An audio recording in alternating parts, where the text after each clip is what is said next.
What's up, y'all? Kofi Kingston here, and I would love to have a drink with Wrestling on the Rocks, depending on what that drink is, preferably non-alcoholic, you know?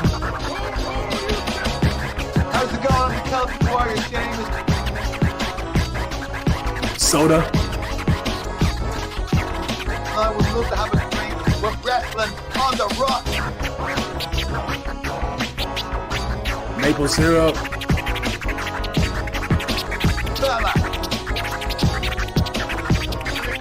I would never have a drink with Wrestling on the Rocks.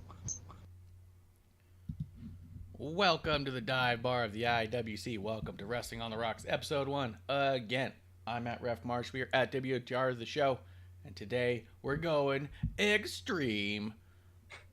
I got my buddy here, Bishop from TW Takes, to let us know that the best part about living in Delaware is getting out of Delaware. He's here to share his terrible traveling takes with us. Bishop, say hello. What's up, buddy? Thanks for having me back. Glad to be back. And, you know, that's not a terrible traveling take. Delaware is 60 minutes from Baltimore. Well, where I live specifically, 60 from Baltimore and 60 from Philly. So I have no problem getting out of Delaware to go do this kind of stuff. Yeah, and that's the best part about living in Delaware is when you leave it. Right. And you pay way better property taxes and have way worse schools than the surrounding areas. So it's cheaper to live and go do stuff. You know, if you live in Philly, you're not going to Extreme Rules, but if you live in Delaware, you can. Yep. That was one of our things too. When we moved from New York, we were, one of the decisions we had was like, well, there's a lot of things that we want to do that we can't afford to do. And it's a lot cheaper to live in Arizona and fly out of it than it is to live in New York and drive up the road. Yep. You know. Yep. But you know, it's good to have you here. I know you went down to Extreme Rules, so we thought we'd get your extreme opinions, your extreme takes. Let's do it. I did a lot of petty tweeting this week. No. It was great because I love we're going to talk about some of these returns, and I loved the amount of people when someone returns in like AEW and stuff, and you know, a lot of the fans go, oof, that didn't land as well as you'd think, and then everyone comes to their defense being like, oh, well, the audio is really bad for the crowd, you just couldn't hear it, you had to be there, if you were there you would have heard it, it blew up. So that's why I tweeted at you, and I was like, hey, maybe it didn't come through on TV. Did Bray get a good pop, or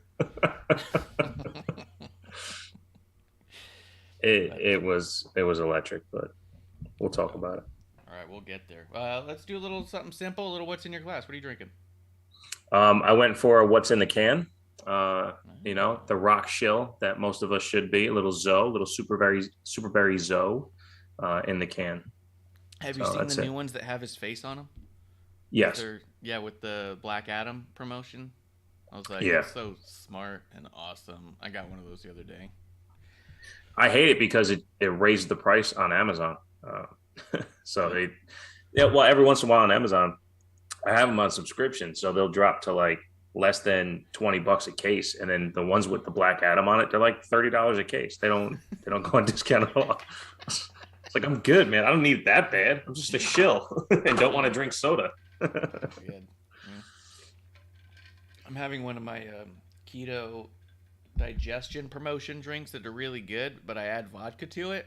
And I feel like, nice. at nothing else, it's leveling. You know what I mean? Absolutely. It's like drinking water now. You're good to go. Hydrating. Let's see. Well, dude, I've had a lot of fun watching WWE this week. I don't know about you. I missed SmackDown kind of on purpose, just a bunch of stuff going on, and I tried rewatching it the next day, and I just didn't get the chance. And I was like, well, fuck it. I'll just go to Extreme Rules instead. So I did that. Did you go back and watch any of SmackDown? I didn't. I kind of let it play out because once Extreme Rules happened, I haven't listened to any wrestling podcasts. I was even hesitant to watch Raw because of how intense Extreme Rules was for me. Yeah. I've rewatched Extreme Rules twice since. I've rewatched the end of Extreme Rules I think 48 times. Yeah. So there's not enough time to actually watch SmackDown, but I did watch Raw. Okay. There was a couple things on SmackDown that I thought would be notable and that you might actually be excited about. Okay. Legado Del Fantasma made their debut on Raw. Oh, that's awesome. And they were flanked with Zelina Vega. So Elektra Lopez is out. We don't have her right now. I don't know why, other than potentially... I mean, Zelina makes them a bigger deal. I like Elektra Lopez. I think she's great, but she's not going to carry... She's not carrying her end. You know what I mean? Yeah. There's and all three of them did? All three of them were there. Nice. It was That's Santos, Cruz del Toro, and Joaquin Wilde. And so I just wanted to put that out there. I think the addition of Zelina was awesome because it's elevating. I think that the omission of Elektra is a bit of a bummer, especially for Elektra, especially for, to be honest, Santos probably. Santos has had a few interviews where he's talked about that so much of why he had this group was to help elevate the ones around him. But really, can he carry alone a tag team and a woman and also be premiering in a way that makes people go, okay, this is a big deal, right? Yeah, I think just to cut you off real quick, I think a major part of what made LDF so successful was watching the growth and then seeing Santos afterwards. Yeah. I don't know if Santos has it to grasp it from the beginning to introduce the world to him. So having Zelina to be able to introduce them to the world is awesome. That's great. Yeah, it's really cool. And she kept it short and sweet, too. She just said, I forget if she even said that she was Zelina Vega, but she said that she was back. I think she said her name, and she goes, I did not come alone. You know how she tries to exaggerate her verbiage. Yeah. Which is fine. She watches a lot of anime. She talks like anime, and I'm into it. So she goes, I did not come alone, and hands the mic directly over to Santos, where Santos carries the rest of the promo. So I thought that was another awesome way to say, look, we've put them with someone you guys know, that we know is a talker, but also don't think that we don't know he can talk. He doesn't need her to talk for him. Right. She's here to actually show that even with her, he's still going to carry his end. You know what I mean? Really cool. I thought it immediately solidified. The fact she said 2 sentences and literally hands the mic to him, I thought that was super, super telling for the fans who, pay attention and maybe don't know who he is, but do know who she is. They go, oh, this is smart.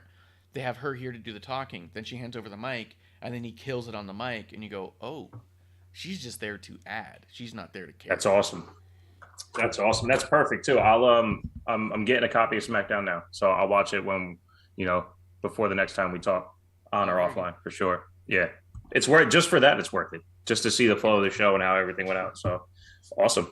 Yep. I'm glad they're up. Huh? I'm glad they're up. Yeah, me too. Yeah, really glad. They earned I'm it. Excited. Yeah. And you know what was fucked up too? You're gonna love it. It was awesome. At the end of Santos's promo, he just says, "Be safe," and winks at the camera. It's like, fuck. It's so dope. Nice. Raquel Rodriguez and Shotzi Blackheart teamed together for the first time there, and I thought that was kind of neat. They showed up on the tank. I think that means Aaliyah is. And Aaliyah went on Instagram actually to kind of corroborate. Aaliyah's injured. She got injured in her last match. And so Shotzi and Raquel defeated Sonya and Xia Li. So how was that? Drew McIntyre did his thing. Oh, here's the other thing. LA Knight was introduced.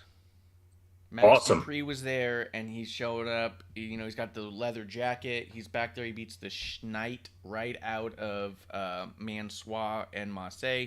Maxine comes over and says, "Max," and he goes, "I told you, stop calling me that. I'm LA Knight." And then he says, "Yeah," as he's walking out. So we got the introduction of LA Knight, and it looks like I saw just a minute ago before we went live, they announced that LA Knight's going to be in a match against Mansois this Friday. So awesome. I'm ready. Awesome. Yeah, I'm excited to watch SmackDown now. I heard about Sheamus and Gunther, and that was really the only thing that was a buzz. But I definitely been staying off of Twitter during shows because I don't actually get to watch live all the time. For some reason I've been able to hit SmackDown live. So I was actually, but again, just because of Extreme Rules, that stuff happening is fucking awesome. And you know what is kind of good, but not, because I watched all of Raw. They didn't mention any of that on Raw. No. So that whole brand split that people don't like, this is case in point. I need to watch SmackDown now. Yeah. Because none of that was even brought up on this past Raw for me to know to go back and watch SmackDown, which may be a bad thing, but also if I'm watching every week, I'm not going to miss that. So a little good and bad in both. If you get SmackDown, you might not get Raw. Right. If you got the right cable package, right? Like, I've got a family member who only watches SmackDown because it's all they get. They don't get USA. So do you want to spend half of SmackDown saying, "Hey, check out what's going on in this other show you can't watch"? Do you want to spend half of Raw saying, "Hey, check out this other show you don't watch"? Or do you want to say, like, "Hey, right, we've got talent all over the place, pick your poison," In the chat real quick, Blue Boy did say Zelina and Santos are going to be fire, which I agree. Can't wait, man. Cannot wait. And Grim Reaper says, "Hi." That's how he talks. What's up, Grim? Yeah, cheers to Grim Reaper. The other thing in SmackDown, besides obviously Gunther and Sheamus, which does not disappoint, you're going to love the stuff with Uso, Sammy, New Day, all that was great. There was a Solo Sikoa match against Ricochet. Okay. Which was awesome. Excited for that. Yeah, that makes sense. So his Solo's apparently new finisher is called the Spinning Solo. I don't remember him doing it this way. But it basically is like a tornado rock bottom. It's sick, dude. You tell me what you think. Yeah, when you see it. I've seen him do it. Yeah, I've seen the move. Yeah. Was it his finish at the time or no? I don't think so, because he was doing the splash on the top rope, right? Yeah. He was doing the splash. Now it seems to be this. So, whatever. We'll see. But that was SmackDown. That was the highlights of SmackDown. There was clearly some White Rabbit stuff. There was a digital video that attached to a QR code that said "This Extreme Rules." It didn't say flat out the return is at Extreme Rules, but it insinuated it so much that this horrible recap thing that I've pulled up actually says video promised a reveal. It did not. But it insinuated so much that you really felt like if they didn't, they were kind of starting to cheat you a little bit. So there is that. Why is this not in order? Is it reverse order? This is in reverse order. All right, I found on WWE's site. I got their results for Extreme Rules because I don't need a bunch of the stuff in between. You want to talk Extreme Rules? I feel like you went there for a reason. Yeah. So there's a couple reasons. Number one, WWE Live is really fun. Number two, I used to say that I'll never go to Philly for another show, but part of that reason is that they chant CM Punk all the time, and that's not going to happen again. They chant EC Dub a lot, and that's fine now because Paul Heyman, they do it for him now and not the entire show. Yeah. So when Paul Heyman did the introduction to Extreme Rules, they were chanting EC Dub, and I'm like, okay, that's cool. Like, shouts to Paul Heyman. So the crowd has tempered a bit, so I'm in. Another reason is I didn't go to Royal Rumble when Ronda debuted, and it ate at me because I was a massive Ronda fan, and there was no rumors of her coming, and I could have went for like $100, and I was like, you know what? I'll just stay home. And The Rock has come out of nowhere in Philadelphia, and I just, if something fucking happens in Philly and I could have gone, and I've contemplated going, because even when we were on last week, I think on episode 1, I said I may or may not go. The right price, I said, fuck it. I got to go, just in case. Plus, the way everyone's talking about Extreme Rules, that everything has a stipulation, nothing feels forced, they're decent builds, even without the fucking bloodline being there. Mm-hmm. I was like, it's worth a shot. Me and the kiddo can go have a blast. So I took Bishop Jr. and yeah, it was worth it. Grim was there. Yeah, Grim Reaper says I was there at Rumble with Ronda. I was there on Saturday too. Bishop, what a live event experience. So yeah, that's why I went. It was a big reason was, number one, is affordable for sure, but another one was that like shit happens in Philly. For some reason, shit happens in Philly. It was the best live crowd that didn't feel pandered to or forced. Mm. So I was glad I went. I was glad I went for sure. Was the crowd pretty dead? A lot of people in the dirt sheets constantly say that WWE feeds in the live crowd noise because no one makes noise there. There was a point in the show where I said, wow, I haven't heard any piped in crowd noise. Yeah. Like I literally legit was like, it was during Bailey Bianca. Mm-hmm. Excuse me. And there was a moment where I thought it's a little bit dead right now. Oh, wait, I don't hear any fucking piped in noise. So if they do pipe it in, they do it, kind of the way we would. We can't hear it, but, those viewing did. But I rewatched Extreme Rules twice, and it was louder there than it was on TV. And it wasn't even close. It was fucking deafening. I lost my voice. It was deafening. Yeah. Ears were ringing and everything. I don't know why Grim Reaper tried to avoid you at the event. Like he could have, you know what I mean? Like, right? What's his problem? I don't know. Fucking guy. Wrestling on the Rocks alumni over here. This fucking guy. And I put on Twitter, I'm going. Nobody tagged me. Even even a couple guys that I know. They're like, oh yeah, I'm going, or I went. Where the fuck were you? Yeah. It's all good though. I had a great time. Fuck everyone else. Yeah, that's what I said, man. Let's see. So, pretty cool though how CM Punk destroyed his own chance, right? Love it. I love everything about it. And I would hate it if it didn't make sense, but I've been saying since my own episode 1, the fucking guy doesn't care about wrestling. Never has. Yeah. And the fact that everybody loves him, but he doesn't care about you is crazy to me. And then, here you go. Yeah. Proof's in the pudding. The guy he tried to shit on the day he left is the biggest star in the fucking world.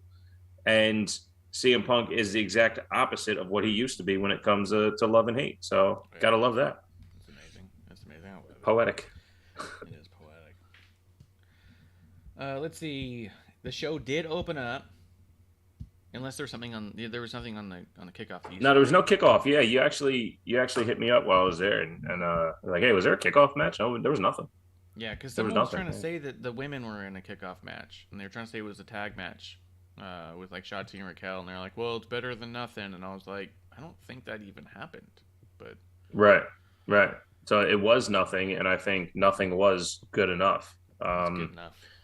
Yeah, because the crowd didn't need anything. I mean, everyone was waiting, and the thing is now the door open time was 6:30. You know, beforehand it would have been like 5:30 with the expectation of a 6:30 match, and and then another one at like 7:15, and then okay, 8 o'clock pay-per-view start time. No, they shortened that all up. Yeah. And it allows the crowd to get something to eat, go to the bathroom, find your seat, go get some merch, do some, it gives you a moment to get yourself like adjusted to being in the arena. Yeah, prep for the show. Yeah. Yeah, I agree. I'm always on board with that. Although I will say that there was Elimination Chamber, the first pay-per-view I ever went to, and the kickoff had Mojo, and I honestly don't remember. I think it was him fighting Zack Ryder, but I made sure to make it because I knew he was gonna be on the kickoff, and I'm a big Mojo mark, so I went for it and saw it, and I was really excited and got me hyped up. And then I went after that to the stands, but let's see. Grim Reaper says no kickoff, just the panel announcing the WrestleMania XL logo in Philly. Yeah, this WrestleMania is gonna be extra large, I guess, huh? Yeah. Yep. It's a good logo too. I mean, they've been killing it with the logos, but it's a good logo. Six-man tag, good old-fashioned Donnybrook match. Brawling Brutes defeating Imperium. Is this boring, or how'd you like it? So my son is a massive Sheamus mark. Massive. He like to watch an 8-year-old lose their shit at 8:30 at night when he should be sleeping. It's just fucking amazing. And when Sheamus got thrown onto the bar and fell behind it, we had like direct line of sight to Sheamus laying down. so he goes to get up. My son's going nuts. He's like, ah! It was amazing. It was amazing. No, the match was fucking awesome. It was laid out perfectly. I rewatched it, like I said, twice. They know what they're doing, man. And I tell you what, I'm glad that we're allowed to forgive Ridge Holland. He has done remarkably better this past year. Yes, every time you see him, you think about Big E, but like he's improved so much. And Imperium's, I mean, you don't have to say anything about them. Again, I'll say it every time. They're the most perfect version of wrestlers. They don't do anything fucking wrong. Yeah. They're amazing. So it was a beautiful match. It was awesome. Loved every second of it. Probably the most perfect heels, I think. Like, Corbin's a great heel. But there are people who are going to shit on Corbin and not watch his matches and say, well, I skipped it, it's Corbin. Imperium gets not the loudest boos, because that's reserved for Dominic Mysterio, but they get the most boos while still being absolutely can't miss. Yes. And when they win, you know why they won. And when they lose, you're like, good. Yeah. Fuck them. Yeah. Yeah. And Sheamus, dude. Sheamus is getting his flowers right now on a level he's never gotten them. I said it, I believe it was episode 1. I don't remember if you were on or if it was probably Kev, because I believe it was right after Clash of the Castle. I mentioned that I felt that his match with Gunther at Clash of the Castle was probably a bigger moment for him than any WrestleMania moment he had. He, about a week later, was on After the Bell and said, yeah, that was like a pinnacle for his career. Like, it's exactly what you want, right? It's the opposite of a lot of the people where we see them just kind of become lesser and lesser and get to a point where you go, yep, it's time they hang it up. They really got to stop. Right. And when are they going to stop? Right. With Sheamus, every time he does another match, you go, no, I need more. I need more. Well, it was right before the end of the Thunderdome when he had the Falls Count Anywhere match, or was that what it was, with Drew McIntyre, and they broke the screens and all that stuff? Yeah. It was right around that bracket of time. I don't know if it was before or after. They were talking that he would have to hang it up because of back injuries and shit like that. Another reason why we don't listen to dirt sheets. Whatever he's done to be in whatever shape he is, to give himself to us, to his opponents and all that shit, he is doing work on another level that, to your point, he deserves. Yeah. He's not going out like anyone, not to mention, like he's riding a fucking high. And if he turned it off tomorrow, like, we would miss him. Yeah. Yeah, desperately. He did, just as a quick shout out to him too, if you go to his social media, he did just relaunch Celtic Warrior workouts on his YouTube. Awesome. Those are fun. They're great. Dude, he's such a badass, and I've been such a big Sheamus fan for so long.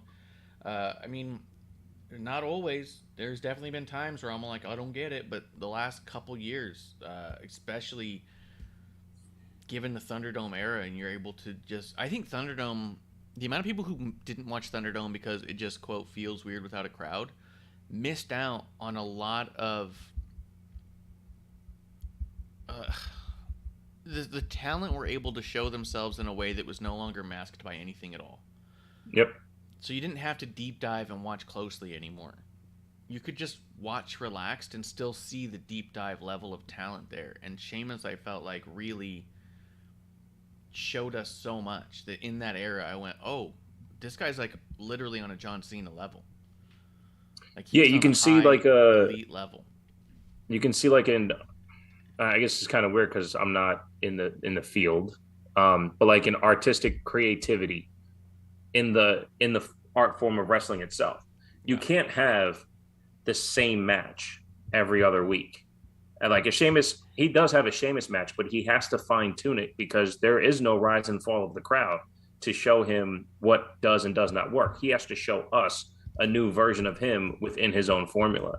And most people did that, one who did it in particular, I'm not a fan of, but we'll get there. All right. Drew McIntyre, nothing changes. Same fucking guy all the time. A great story about that match. Good. Let me see. But the Donnybrook match was amazing, live and on TV. Yeah, absolutely incredible. And I'm so happy that Sheamus specifically is getting the love that he truly deserves. The response the crowd gives the moment that Sheamus and Gunther are alone in a ring staring at each other. The fact that both those dudes are being appreciated on that level, like this, so there's all this chaos going on, and then at a certain moment they both get in the ring, they both stand there, they look at each other, and the crowd starts to respond like it's this epic revisiting of an old storyline. It sounded like when Mickie James was on the roster and Trish Stratus showed up in the Royal Rumble, and they ended up in a moment where they're standing there. That same sort of sound, like, oh my God, we know, we get it, we love it, thank you, right? Right. The fact that Gunther and Sheamus are getting that kind of reaction now in the moment with a rivalry that's like, what, 3 months old, tops? Yeah.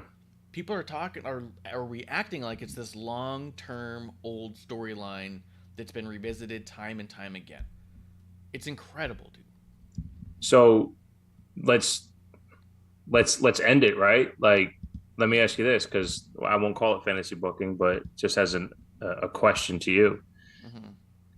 Does this end with Gunther saying thank you and giving Sheamus the title? Like behind the doors here. Like, does the Sheamus capture the Grand Slam? Does he get the Intercontinental title off of Gunther? Because this feud has made each other. I mean, it has. I don't think that it's going to be. Well, I mean, obviously, for one, it's not a Gunther call. Sure. Would Gunther be willing to? For sure. Artistically, yeah. Yeah, he'd absolutely be willing to. In my estimation, why would he not be willing to? But I mean, whether or not that happens, it's obviously out of their hands. I guess the question does: do we think that Triple H thinks that it needs to culminate into that? That I don't know. Right. Well, the key for me there would be that Gunther would take the step up, and then people have to rise to Sheamus again, and I don't think that's a bad way to go. Yeah, I don't think it's bad either way. I think you could flip it back and forth. It is the one title that Sheamus has never had, and at this point, we all want him to have it. Like, yeah. And at this point, who could else believably take on Gunther? Right. Like, and I don't mean that in a shitty way where it's all like, well, obviously Roman could. Probably. I mean, Roman's taking on all the big guys, but at that point, you're putting Gunther in that Roman conversation. Like, Sheamus. No, it takes a Sheamus to beat Gunther, so other people have the opportunity to beat Gunther. Yes. Yeah. Yes. For sure. And it takes Sheamus these 4 matches to prove he's got enough fight in him to do it. Right. Like, you can't just one and done at Gunther. Right. I don't know. I haven't been able to. No, it's amazing. It's incredible. I mean, yeah. I guess I can't stop gushing over Sheamus and Gunther, so we'll move on. SmackDown Women's Championship match: Liv Morgan versus Ronda Rousey. There's a lot of back and forth on this with a lot of people. What was it? Liv was 2 days short of a 100-day reign. A lot of people questioning her reign to begin with. Was it good? Was it bad? Was it helpful? Did it hurt her? Is she going crazy? Are we going to see a different version of Liv? Quote, did Liv deserve this? Liv deserves better. All that stuff. In my mind, and you tell me what you saw on your side, because we saw it with close-up camera angles, right? Liv's getting choked out with what appears to be a butt choke. A sit-on, face and fart maneuver. No, I'm kidding. Actually, Shayna and I believe Catch Wrestling on Twitter actually kind of broke down what that submission is. It was basically like a triangle choke with your legs. And since she was sitting upright, it kind of looks like she's sitting on her head, but the camera had the opposite angle of the choke happening, so it was a little bit of a goofy angle, but an actually like incredibly serious maneuver apparently. But the camera was going for Liv's face anyway. That was the point. Yes, absolutely, and that's my point: is that Liv starts to smile as she fades. I feel like that what we got told here is one, Ronda Rousey is a beast, and without rules, what's going to stop her from choking you out 100 different ways with 100 different limbs? You know what I mean? Like, She is legit. She's a bronze judo champion. They created a whole division in UFC just so she had somewhere to fight. You know what I mean? She's that damn good. And we can talk all day about how we don't think she knows how to wrestle, but at the end of the day, she'd break each one of our ribs if she wanted to. It's up to her. She is a female Brock Lesnar, in that whatever happens from here on out is their decision, not mine. You know what I mean? Yep. Yeah, a few people have talked about meeting Brock, and they said it's like meeting a tiger or a lion, and you go, I guess my survival is in their hands. Like, I have no say in what happens. So, no matter how much I could decide I don't want to, I don't have any way to, stop it, right? So, and Ronda's the same way, dude. So, yeah, could Liv believably, without rules, outmaneuver a Ronda Rousey? I wanted to see something crazy and crafty because I'm a big Liv fan, but I'm also a big Ronda fan. What I got out of this is that even without rules, even with Ronda being able to use everything that she's capable of, rules or otherwise, she didn't make Liv tap out. And I think that the laughing and the smiling of Liv was knowing that she survived. She didn't win, but she survived, and that's not nothing. Against a Ronda. Ronda couldn't make me stop fighting, right? She had to cut off my consciousness, because as long as I'm conscious in any way, I'm fighting. Right. She could not turn the fight off. Liv even gets up after realizing she's lost and is laughing, sitting there laughing, because she knows she didn't get me. She got the title, but she didn't get me. And to me, it made Liv look tough as fuck. It made her look believable in a lot of ways. I mean, I felt like Ronda did too much butt stuff. She kept spanking Liv with the bat and stuff.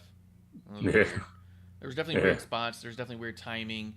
I don't want to say it was a perfect match, but the story of the match had a lot for me to take away from that made me really excited for the future of Liv, and completely okay with Ronda as a champion. What was it like in the arena? How much of that story came across there? So, as you're describing it, I'll tell you this. If you were there, this might have been your second favorite match of the night. Because I felt personally, like watching live, that this match was better than Bayley versus Bianca. And when we get to that, I'll tell you why. But the flow of this match was exactly what it was supposed to be. Extreme rules, no holds barred. Let's have a fight around until somebody loses. And in that framework, I thought they did a fantastic job. It never looked like Liv was completely out of the fight, although she was on defense most of the time. And it looked like Liv had a legit shot. To your point, like I've said several times, You can't break somebody's arm in a wrestling match and win. You'll get disqualified, especially if it's an offensive maneuver. You can in UFC. If they don't tap out and you break their arm, like, you're going to continue. You'll get a TKO. You'll win that way. Yeah. So you strip the rules away. Ronda's going to do whatever the fuck she wants to. And she did. Couple things. Ronda hitting Liv with the bat in the stomach it got everyone's attention in the arena. Because a lot of people shit on it from the beginning because they don't like what's happening with Liv, as you said, and they don't like Ronda. And it was dead at the beginning of the match. But I'm following along. And as soon as that bat hit, everybody was into the match. So great spot there. Another one where Ronda misses the swing. My son's been playing baseball, and he goes, "Dad, Ronda's got a really good swing, man." That's cool. I was like, you know what? You're right. You're right. And but no, I loved it. I loved it live. I really, really did. I thought it was put together so well. On the rewatch, it looks like shit on TV. Nice. It's, to your point, you can see the missed spots. You can see, and to your point about the finish, the camera angle does nothing for the finish when it comes to Ronda's execution. Yeah. There's something the way Ronda wrestles, and maybe that's the thing. Maybe it's time that we hold Ronda more accountable for her body positioning on TV. And that's, again, something we'll get to in Bayley Bianca. The body positioning of Ronda on TV always leaves something to be desired from us as fans, because we're used to seeing damn near flawless execution if you don't watch the other stuff. Yes. So even like the way Ronda gets up, she like always like leaves one shoulder down too long, like, get up, like, and then she tries to roll through like a judo person instead of a on TV wrestling athlete. And I get it, but also there's a performance aspect to this. She athletes the thing. She doesn't quite performance athlete the thing. So I thought it was 100 times better live than it was on TV. And that's seeing both. I really, really enjoyed it live. On TV, I was like, man, people are going to tear this shit apart because it just, you see the gaps. But to your point, the story, the structure of the match, I thought it was well done. And I really enjoyed it live. Yeah, I thought the story. And it did have a decent crowd response live, but not like some others. Okay. Yeah, the one spot that I was just all like, to me, it almost came across more like, look, I get it too. Like, these are supposed to be sloppy fights. You're fighting with weapons. Not very many UFC fights look that clean for that long. You can't always feed to the camera in UFC, right? You're not supposed to feed to the camera. You're supposed to win a fucking fight. So I get it. A lot of the sloppiness for me, a lot of times I take it as, well, this looks a little bit more realistic. Fights, I've talked about it a bunch of times. Nobody in real life likes to get into a bar fight because no one looks cool in it. Bar fights never look cool. Right. So when some of the stuff comes off really weird and sloppy, you're like, yeah, it's a struggle. You're fighting. It doesn't look choreographed. That's fine. When the chair fell and you could tell that Liv was trying to call an audible and Ronda was not having it, that bothered me. I was like, that came off. Yeah. Because you could tell that Ronda kept doing it and Ronda was selling for something that was literally not there. And then she even went for the spot where there was nothing there. And then sold it like there was something there. And I'm all like, you just sold an invisible chair for way too long when you could tell Liv was trying to call the audible of we're doing something else. And Ronda said, nope, that's the spot. So you're right. Because she did the code breaker thing and Ronda didn't sell it. And then they went to do it again. Had they gone closer to the turnbuckles, because it looked like Ronda did try to reach the ring post to sell the ring post. And of course, she didn't make it. But had they gotten closer or found a way to get closer so she could sell the ring post, cool. But you are correct. You are absolutely correct. It looked like Liv called that match. And that's something that we as fans, and I say we, and it actually doesn't include me and you, those are giving Liv shit. Give her credit. Give her credit for that. For now being in a spot where she can own the ring. Where she's the one that can get her opponent to the next place. Now, will it look good? I mean, you're a massive Natty fan, and that's one of my problems with Natty. She's calling matches, and she worries too much about calling matches. And there's so many like nuanced hiccups that aren't fluid. And it's like, but you're trying too hard. You know what I mean? So like, is Liv trying too hard? Is she working with the right opponents? We'll see. So if we can watch Liv call Ronda, and they get there, because I don't think Ronda no-sold anything. Honestly, she may have just, and I hate doing this too, but maybe she was just thrown off, and it takes her longer to calculate and compute that this didn't go the right way. I'm not making excuses because it did look like shit, but in the end, she, to kind of counterpoint you, she may have sold something that's not there, but she was still trying to sell whatever was going on. Yes. And she just, so like, yes, but she was trying to do the match. Now, was that she didn't know how to listen to Liv? Was she disrespecting Liv and making her look like shit? I don't think that at all. Yeah, I don't think she was doing it like that. I think she was not able to pull off the audible in the maybe given the maybe the time Liv was frame. Talking so quiet that she couldn't hear. Like, I mean, there's a whole bunch of factors, right? A lot's going on. Yeah. Maybe she didn't hear the audible. Maybe that she didn't agree with the audible. Maybe you have not a lot of time for a whole lot of decisions and two different egos to make that happen. And right. It did not. And again, the camera's not helping them out either. Nope. Camera did not help one bit. But either way, Ronda's the new champion, and Liv, they did a digital exclusive thing in the backstage area. I don't know if you saw it, where they find her just kind of crouched in the darkness, where she's kind of like smiling to herself and looking serious, and she holds up her hand over one of her eyes, and it's that new kind of logo that she seems to have, the eye with the drops coming off of it. So it's kind of like, this watch me thing, but it's interesting. We might see a darker Liv, and I think after seeing enough interviews and backstage stuff with Liv, her having a little more creative leeway could be a lot of fun. We'll see what happens. Yeah, she seems really dialed into owning her spot on the roster. Instead of working towards getting there and making sure she's on TV, she's owning it.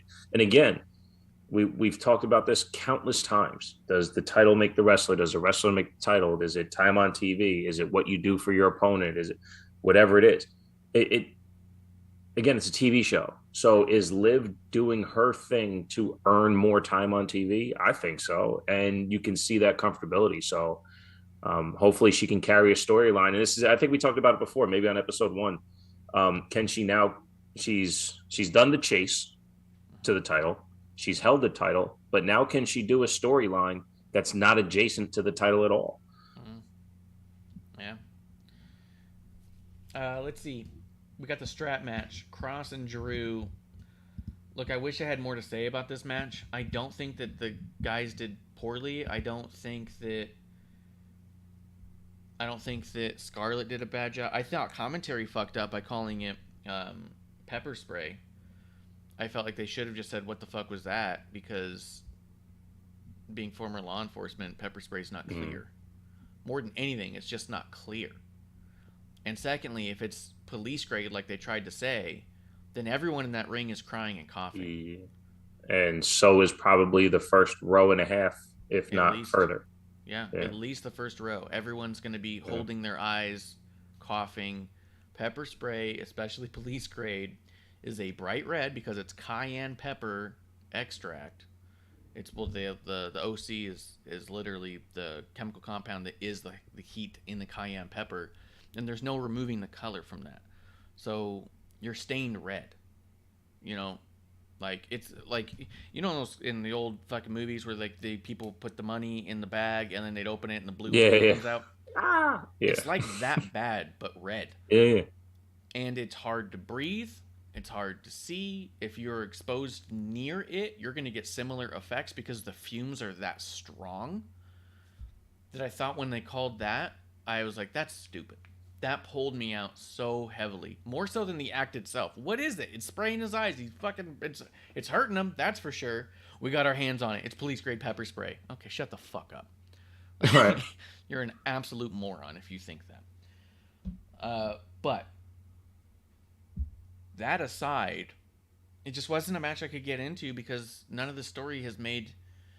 It's not that it hasn't made sense. It just hasn't made a difference. Yeah. It's isolated to itself. Cross is upset at Drew because he was the chosen one. Drew hasn't been champion in so long. He hasn't even had a championship match outside of his hometown, and it felt like a gimme. That even Cross's argument for it feels secondary. And I think part of that is that they've done not a great job of making Drew actually feel like the next guy. Drew doesn't feel like the next guy. He just feels like a big dude you guys think is a big star. But he doesn't feel like the type of dude to dethrone a Roman. He doesn't feel like the face of the company. He just feels like one of your guys. So Cross coming in saying you're the chosen one, they've put all their chips on you. You go, not really. They've really put their chips on Sami Zayn more than Drew. So it just feels like that Cross has this reason that doesn't quite connect to the Drew character.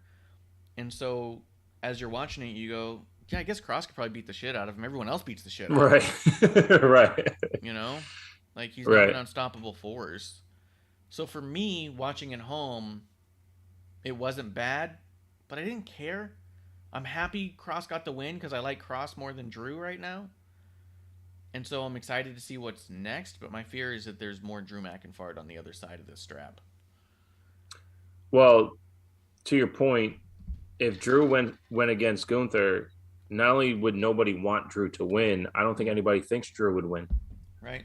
You know, and that's IC title. And when Karrion Kross showed up, it was during a Roman Drew segment. So the positioning is that right underneath main guy, and to no offense to anyone nowadays, but the IC title doesn't put you right as the next guy.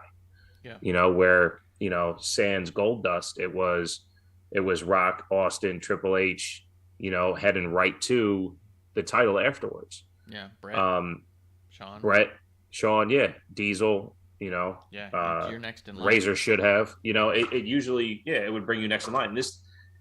My point is that Drew wouldn't feel like he would even be on Gunther's level. So this match in particular, he is booked like he's too strong to go for the IC. He's bigger than the IC title, but not big enough for the world. He is booked that way, but as like you said, his believability does not lie in that area. Correct. So I would actually say positioned as opposed to booked, because if he was booked to look that way, he would look like that way. Mm-hmm. But he's positioned in a spot as more the Jake Roberts where, well, you're right there, man, but you're just going to stay right there. You're not going to go up. You're not going to go down. You're going to stay right there. So just nuance there. But this was one of my favorite matches live because before the match started, we went to go get popcorn and beer and water and merch and all that stuff. And we heard the entrances and we never heard the bell. And I'm like, okay, we got time. And then we heard the bell. I was like, okay, well, we got time. And then right before we got back to our seats, the match was over. I was like, awesome. I didn't have to watch it. Yeah. So I told you last week, man, I could care less about this match. And then I watched it on TV. And for a strap match, it was cool the way they didn't try to avoid each other either. Like they both wanted to fight each other. And there was no pandering away from the fight and any of that. Okay, cool. Another thing that happened on this pay-per-view on the rewatch, it's a lot of the same spots. When they were standing there and they're going blow for blow, like that happened in like 3 matches. Yeah. You know, and that's something I thought Triple H might not do, because that's a big thing with AEW. That's a downfall of theirs. Yeah. You know, and old school guys say that shit all the time. You can't be if you're going to do a superplex in the first match, I can't do it in the last match. Yeah. So that was one spot that really bothered me, is when they went strap for strap, back and forth. Other than that, on TV, it didn't come off bad, but to your point, I'm just not interested. Yeah. I'm not a Cross guy. I think he's too generic, and I do think character-wise, plus his off-screen abilities, the jiu-jitsu, the kickboxing and stuff like that, if he added, because he's not like, I don't know if him and Sheamus ever stood next to each other, but like, is he more impressive looking than Sheamus? Then why, when he snarls or roars, do I think he's going to beat up somebody worse than Sheamus would? He's just it's so I that's always been a disconnect to me. You're not big and tough.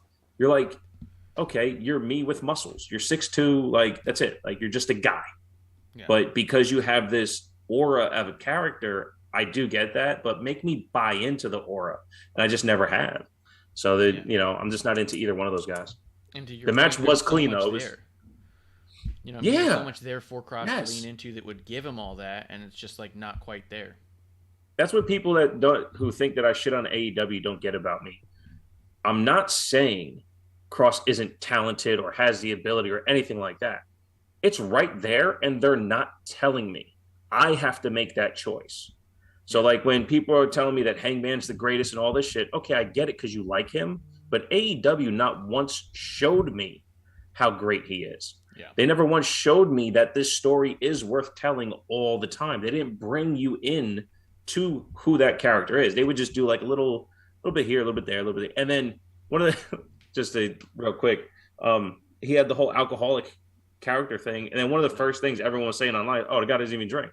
Okay, well, I guess I'm not going to buy into this shit either. So, yeah. But anyway, like the way you summed it up was nice. Everything about Cross, he has, and he has the ability to portray. So do it. Yeah. Yeah, and that's my thing. That's why I am a big Cross guy, because I see all that stuff as one big package, and I want it to work. So I'm rooting for him. But yeah, as far as like what they're giving me is just like it feels like just a step shy of everything that it ought to be. Grim Reaper does say Scarlet interfering is good. She needs to be the threat to push Cross over the edge, and I don't disagree with that. I think that the use of her is great. I think they should use her. She should be part of that package. She should be cheating on his behalf, because I even saw a few people say this. I saw one couple guys just so stupid where there's like, why would you not start the match if it's a no DQ match anyways, or if it's a strap match or whatever?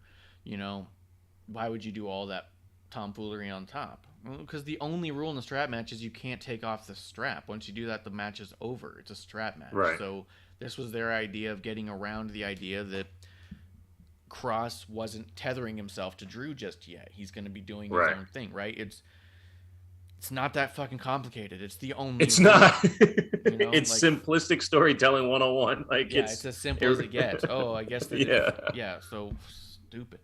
And then the idea being like, why does Scarlett need to cheat on his behalf if he's such a badass and could beat him? Because she can. Because she can. And why would you not? Like, if I can get the advantage and it doesn't matter and I can put a little bit less effort in or whatever, like, yeah, cheat. That's whole fucking Ric Flair's thing. Ric Flair was champion for so long because he cheated all the goddamn time. Did he have to cheat all the time? No. But was it easier if he did? Sure. So I'm gonna do it. It's easier. Yeah, I used to say that about Roman. When Roman was on the build, and even when he first showed up and he won the title, how did he win it? Paul Heyman came out with the contract at the very end of the match. They sign it. He gets in there, and the uproar of this bullshit. He used Paul Heyman to cut the fat on everything. Yes. He used Paul Heyman to finally go, I'm done dealing with this bullshit. I don't have to deal with this if Paul can get me out of it. It's smart. Yeah. So to your point, if in a no DQ match, if Scarlett can interfere, fucking right, do it. Might as well. Go ahead. What are they going to do, Ben? Let's see. So moving on. Bayley versus Bianca Belair for the Raw Women's Championship ladder match. I mean, I'm a big Bianca fan, so I don't hate that she's still the champion. I'm a bigger Bayley fan, and I always hate that she's not the champion. I don't understand the need to have damage control interfere if it wasn't going to be finish changing. You kind of make damage control look a little weak there. And by a little weak, I mean kind of a lot weak. They took one move and were dead for the rest of it. And you're like, I thought you were a fucking faction of badasses. That makes you look kind of weak. I don't even mind that Bianca looked super strong there. But also now it's like, here was your chance to potentially take the title off Bianca, who we know is a better chaser than champion. And that's not to say she's a bad champion. It's just really exciting to watch her go for a title. If you have 3-on-1 and Bianca's not able to come up but looks super strong, does the double KOD, does the KOD with the ladder, and then the other two are back in it, and you're just like, she was cheated and cheated and cheated. Right. You build a heavy heel in Bayley. You build a hella babyface Bianca. and you don't make Bianca look weak at all, losing the title. Maybe you're saving it so someone can get the 1, 2, 3 on Bianca and be made, but I don't know who that is going to be. You know? Like, so to me, it was just for sure. It was a good match. I enjoyed it. When Bianca won, I went, oh no, Damage Control looks shitty now. You know? But I don't know if I'm just too biased to see the forest through the trees. No, you're correct. I mean, I do think saying that Damage Control is, hurt by this does make a lot of sense and something I didn't think about before, but it really is probably the biggest part out of this match. But Bianca is my Hangman analogy. When she rose to her first title and everyone's like, oh my God, she's the best, she's awesome. Like she wasn't. She wasn't good at putting a full match together. And the only reason why we're supposed to care about her is because she's an incredible athlete. I always said, give me something to care about. Cut to 26 seconds. It gave us something to care about. It gave Bianca something to care about. And that whole build gave you Bianca.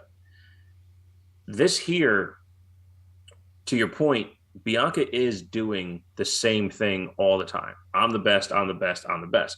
The problem when you say you're the best and you don't falter, there's nothing else to root for. So part of what Roman's doing by having to get assistance is showing you why we shouldn't want him to win. Where Bianca's just winning all the time and she's doing it the same way. Now, what I was getting at too earlier with the Raw match, this match live, I could see Bayley carrying the match. I saw Bayley calling ladder spots. I saw Bayley walking Bianca through this match, and that really bothered me. Bianca spent an entire year working with and around Becky. She spent the entire year before that working with and around Bayley and Sasha. This should have been Bianca's match. This should have been the turning point for Bianca to take that next step. To then, I think I said this, might have been on episode 1 or maybe on my show, Tuba Takes Podcast, at Tuba Takes Podcast on Twitter, that Bianca has to now be the one to build the next star. She has to do the work the way the work was done for her in order to make her a better wrestler. Not for me. I don't care. She's great. She's super athletic. She has good matches, all that shit. But this one live, I didn't like as much as Ronda Liv because I saw through the structure of the match. Watching this on TV, it is a flawless TV match. Everything is done so fucking well. But the camera didn't catch Bayley going like this to Bianca to push the ladder through the bottom of the rope. The camera was focused on Bianca and the ladder, not on Bayley instructing Bianca what to do with the ladder. And those kind of things, they sour for me in person because it shows who's the real champion here. Yeah. And it's Bayley, and honestly, maybe there is a crowd noise thing. I don't know, but a pumped in one that is, because live, I didn't think this had that great of a response. Even the reaction of Bianca winning. No. The once damage control went down, there was a full rise for the match. That's right. Yeah. And then as Bianca climbed the ladder, the place did go crazy. So I'll give her that. But, before that, the match was dead. Yeah, but even then, right? So sometimes you get the crowd behind you. Oh, we want her to win because they're cheating now. That's exactly why you don't let her win, because it's that 26-second rule again, Like, now right. You've been screwed. And you've been screwed and you deserve to win because you're so damn good. You are the best. You're the EST. Great, there's something to fight for moving forward. But this one I guess that's done. Like, and that kind of bummed me out. But I did think that overall, bunch of awesome spots, but I agree, Bayley called a lot of it, and I thought that was, for me as a Bayley fan, I love seeing that stuff. But as a Bianca fan, I think I expect a little more from her, and now I don't know where she goes very well, right? Because the story's been so wrapped up in this, like, what do? Alexa and Bianca, and you're gonna make that matter as much? And how are you gonna, you know what I mean? Like, it was just poised in every way to make it perfect to build crazy heels, crazy baby faces, and have another story moving forward into potentially a WrestleMania match of Bayley and Bianca one-on-one, you know? But I don't know. I'm so excited to see what they do next. I mean, Bayley on Raw was pretty cool, which we typically do is go through and talk about stuff that happened on Raw and SmackDown after the fact, but that's the first Raw match of the night. And so on Raw, they did have the backstage thing where Bayley was pretty upset, and she had a match with Candice LeRae, and Candice won, which I don't know why that had to happen, especially so early in Candice's run here. I think they're trying so hard to push Gargano and Candice that I mean, I like Candice a lot, but I don't know why she had a spot here at all with this, because I thought that Candice challenged Io last week for a match this week. Well, not only that, Bayley should have beat the shit out of someone and showed that she got fucked over by Bianca, even with trying to fuck over Bianca. Yeah. Because to your point, where does Bayley go from here? Now it's just about her weaseling her way through, and she's better than that. And that's kind of the thing that, you know, maybe us as fans, we take a little too much to heart, but I also think it's what wrestling is now. We know how good these wrestlers are at performing, because at the end, right, bell to bell is how good you are. Yeah. You don't need to take someone who's as good as Bayley and turn her into a weasel for opportunities, because any day of the week she can out wrestle every single person on the women's roster. Yeah. Every single one of them. So you don't have to have her be distracted in the head to lose a match and then weasel her way into the next opportunity. You don't have to do that. Not even in character development. It doesn't make sense. And she's it was too a good. Shitty riddled way to give Candice a win. You know what I mean? Like, it wasn't even so much about giving Bayley the loss. It was trying so hard to give Candice the win over Bayley. Well, Bayley's right after this ladder match. Look, she's injured. She's in her own head. Like, this would be a great time to give Candice the win over Bayley. And it's all like you're forcing Candice's win over Bayley's character development. Right. It's not a trade I'm willing to take, but because then it's cut and paste, right? Well, she beat the last challenger for the title, so now Candice is the next challenger for the title, and that just doesn't make sense. No. Like you said, it's too soon. But yeah, I Quit, Finn Balor and Edge. Oh, that was a pretty dope match. I called it at the very beginning. It was funny as the match began. Producer lady's all like, "Who do you think wins this one?" I was like, "I think Edge is gonna quit because Beth is gonna come out and they're gonna make him quit to save Beth." And she was all like, "That's a lot." And I was like, "Yeah, but I mean, then we get Beth and Rhea down the line and stuff. Like, that's kind of how I see it going." And then as soon as Beth came out, she looks at me and she's like, "What?" And I was all like, "Yeah, it just seems like the way to do it." Like, and it was good. I thought they did an excellent job telling story here. I thought everyone did an awesome job with their spots. I did feel like it was a little easy to call, but maybe it's just because I watched too hard. No, it's not, because it's literally the only way to do it. Yeah. If we did, because even last week when we were on episode 1, we didn't do Extreme Rules prediction like you normally would have on a go home show of yours to a pay-per-view. We didn't predict any of it.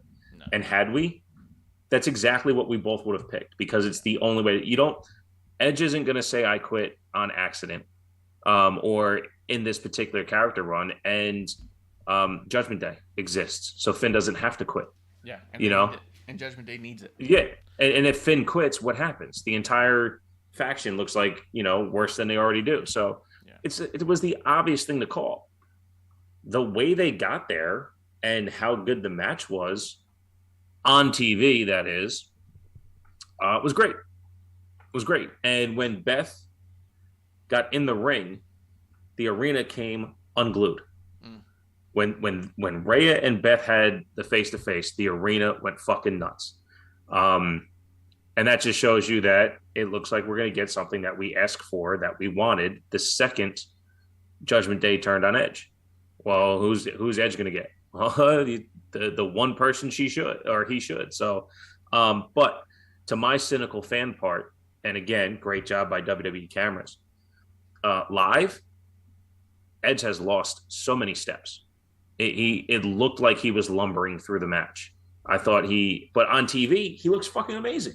He looks like he doesn't miss any beats. I've always praised his work, but I saw them cut and pasting where Edge needs to be and what Edge needs to do and when he needs to recover for getting wind and all that stuff. So it's not going to sour me on Edge going forward because I even forgot about it until we started talking about the match. Because they performance wise, they are that good. He is that good. But live, I was like, man, I kind of suffered. But as the match got on and they were more methodical with each other, it was good. It was really That's cool. Yeah, and then the Beth also, Ray stuff is going to be awesome. It's also a testament to Edge in and of itself. It sounds like a knock, but at a certain point, you're like, the way we said that Ronda maybe need to be held a little more accountable for being aware of the TV. Edge is so aware of the TV that he knows how to hiccup and drag his ass, Right. and knows when to turn it the fuck on. Like, Right. that's a testament too. He is a TV wrestler. You know? Yeah, for sure. And I So- remember Mick Foley once said, my knee blew out and I needed money and they didn't want me to wrestle. And he was like, well, I can work a match around my left knee. Like, you know, the art of being able to do this shit does have to be taken into account, you know, Yeah. how good or not good some people are. Yeah. Yeah. So, but yeah, I'm excited for a lot of it. So on Raw, we did, because we jump around a little bit, let's do that. That's fine. On Raw, and in the chat, Blue Boyd says the Garganos are all try too hard. It's funny. It's true. Yes. Heard here on episode 1. And it's definitely not an argument I'm gonna take the other side on. Where's the fucking thing? And the fact that the Garganos, I'll get on that real quick while you look for that. But the fact that the Garganos are allowed to 100% be themselves without alteration from crowd noise is it's a cause for concern for me. And I know you too. You think that they're getting a little too much non-authentic time on TV. Yeah, absolutely. Yeah. I mean, they had fucking Gargano co-host the bump again. They're trying to. Yeah. Let's see. So I'm not going to talk about all of this moment, but I am going to talk a little bit about Judgment Day came out and they cut that promo. They called out AJ, but we're not going to get to that. I did want to note, if you noted, I think on Raw, almost the biggest pop of the night was the boo for Dominic. He's like, it was wicked palpable. Yeah. And he's owning it. Yes. He is immersed in it and he is handling it. When he was baby facing around and mixing over his words and not sure what to say, and do I say this next thing to make sure that it continues, he is fully balls deep in this heel persona and understands how much of these boos he's allowed to soak in. Oh, it's amazing. So Here's the congratulations, Dominic.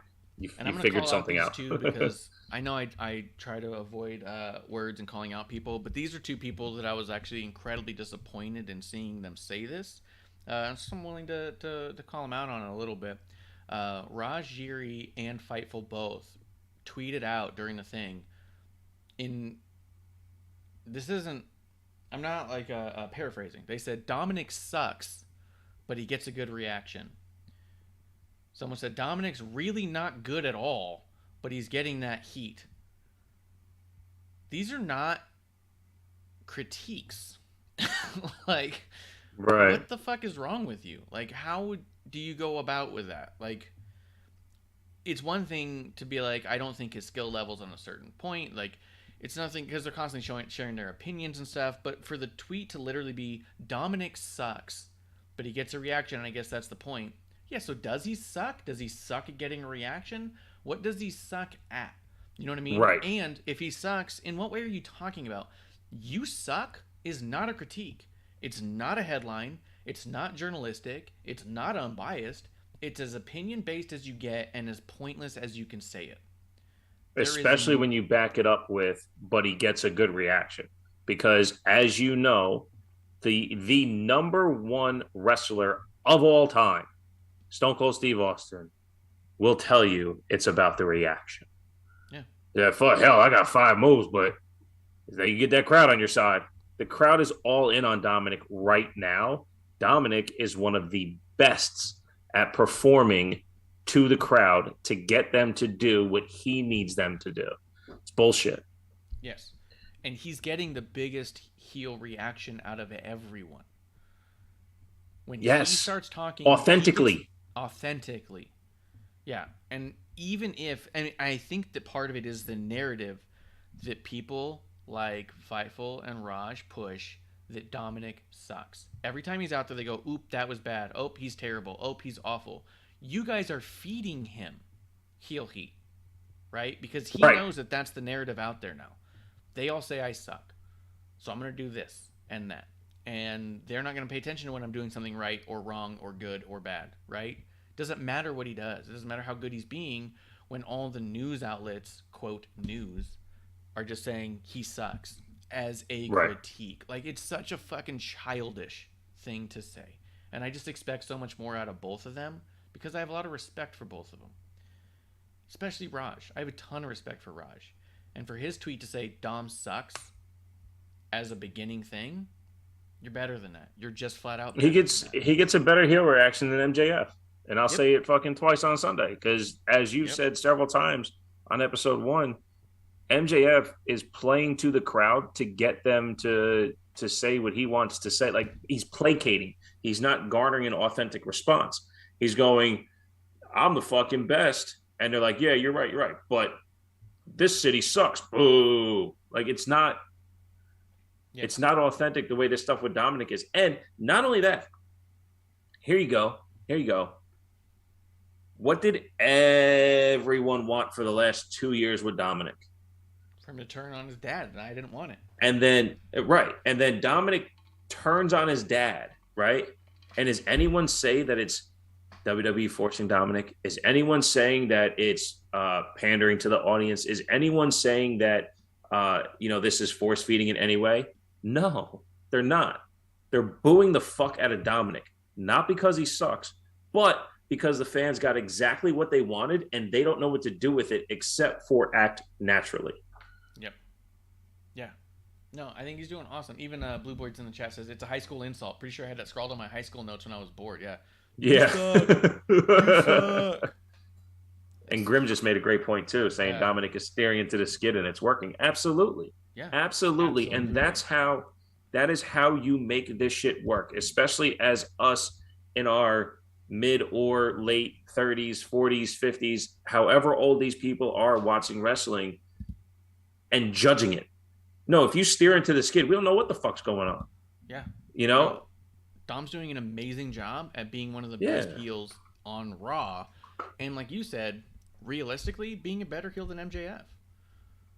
Like, everyone will say MJF's the greatest heel of all time. Everyone's so happy when they see him. They love him. They buy his merch. They cheer for him when his music hits. They boo for him when he says a mean thing about your mom. But as he ever but if he turns go ahead. If he turns babyface tomorrow, is he not the biggest babyface that they have? Yes. Because he's the biggest babyface they have right now. He is. But if Dominic turns babyface tomorrow, people can go, oh, this isn't that good. He's not really pulling this off, because it's not believable. No. Because what's believable is this character of him. When he hit the shit out of his dad with that shoulder tackle, half a body clothesline, and Ray sold it like a fucking champion. Yeah. How awesome was that? Yes. They're leaning into it, and it works.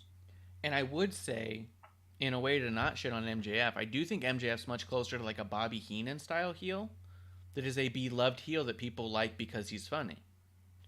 Right.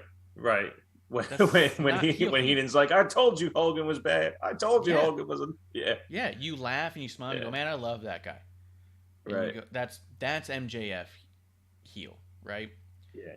And also, just shout out to Sam Roberts did an MJF interview, and it was the only MJF interview I've ever been able to listen to beginning to end, because it was actually a reasonable balance of character and conversation. He remains in character the whole time, but it's also clearly a character, and he tries so hard to tell you that it's not, that you know that it is. Like, you can see right through it so clearly that it's obvious. Always has been. But it was the greatest balance of conversation and character that actually made it like stomachable and you could listen to and actually get information out of. Where every other interview, a couple minutes in, it's so doused in believe me, everything up in shtick and heavy that you're just like, it's so heavy-handed and so see-through that it's embarrassing and I will stop listening. And I do. I stopped listening to all of them. It's the only one I've listened to all the way through, and it's like an hour and 20 minutes. I haven't even been able to get through a 10-minute interview with the guy. But because it's just, like you said, so heavy in shtick and so obviously phony, and then you trying to convince me it's real. It's that whole, like that don't piss on my leg and tell me it's raining thing. Like, that's the whole thing. Right. It's like, I'm peeing on you. It's raining, but you're not willing to, like, ever say you're actually pissing. Right. Like, it's just that kind of like, well, I'm leaving is what it is. Like, Right. I'm not feeding into this. Like, so it was a great interview, and I think he's a great wrestler, sports entertainer, however you want to call it. I think he's great at his shtick. I think that he does not get the kind of heat Dominic gets. Yeah, I didn't think I was implying that I was shitting on MJF. No, I think I was implying I was shitting on MJF. Oh, gotcha. Yeah, it's fuck it. I'll shit on Raj. Fuck him. You know, like and I've said this about Fightful because they blocked me. You have a fucking voice. Yeah. And you have the ability to actually control the narrative. Yeah. That's how Roman got booed, was CM Punk saying to boo him. And it worked. And when these outlets who have X amount of followers, and I'm not jealous by the followers. I'm not jealous by, Fightful having 1 million subscribers or whatever the fuck it is. My problem is that when you revert from, when you take your opinion and push it as narrative, you now push it as truth in presentation. Yeah. You're telling me that Dominic sucks, but WWE wants him on there, so you boo. And that's not true. They're telling a story, and it's Dominic's job to get the crowd to boo. And it's working. There's a big difference there. Because it's going to turn into, oh, here they go again. They're just going to want us to boo. And we'll just boo Dominic before he even gets a chance to talk. Like, there's a big difference there. You have to allow the performers to tell you. That's why I always said for my show that I take what's on TV. I don't know what's behind the scenes. If I see it on TV and it executes, great. Again, the Liv Ronda stuff. If the camera moves in another direction, that ending doesn't look as bad to me because I'm not watching Ronda's legs slip off of Liv's face all the time. And the same thing with the chair. I didn't see them miss that live. But I saw it dead on TV, so it looked like it sucked. But it didn't. It was a really good match. The cameras did them no credit. So, and again, you guys can go back and listen to the episodes all you want. TW Takes Podcast on all platforms. My biggest gripe with AEW is their infrastructure. Their camera angles suck. Their ability to train wrestlers sucks. They have incredible fucking athletes. But AEW, the company, sucks because they don't structure their TV shows to show you how good these performers really are. They highlight so many weaknesses within storytelling and within cameras that the show is not good to watch. Yeah. Doesn't mean that the performers do. There's very few performers I say suck. But that's why when you fan to come up with to see between it all and be like, look, I like that person because they're clearly good. It's just the show's not telling me it. Right, exactly. So when you have a platform like Raj did or does and will continue to because he built the name, or the way Fightful and Sean Ross Sapp have, when you have that platform, you have the ability to influence how people watch. And that's a power, man. And in doing that, you're gonna spin a narrative that may or may not be true, but also it's an opinion of you. It's an opinion you're now trying to turn fact. Yes. And it may not even be their intent, but that is your responsibility to make sure. You just look, guys, I think Dominic sucks, but man, he gets a great reaction, so good for him. Yeah. Is something else you can say. Yeah.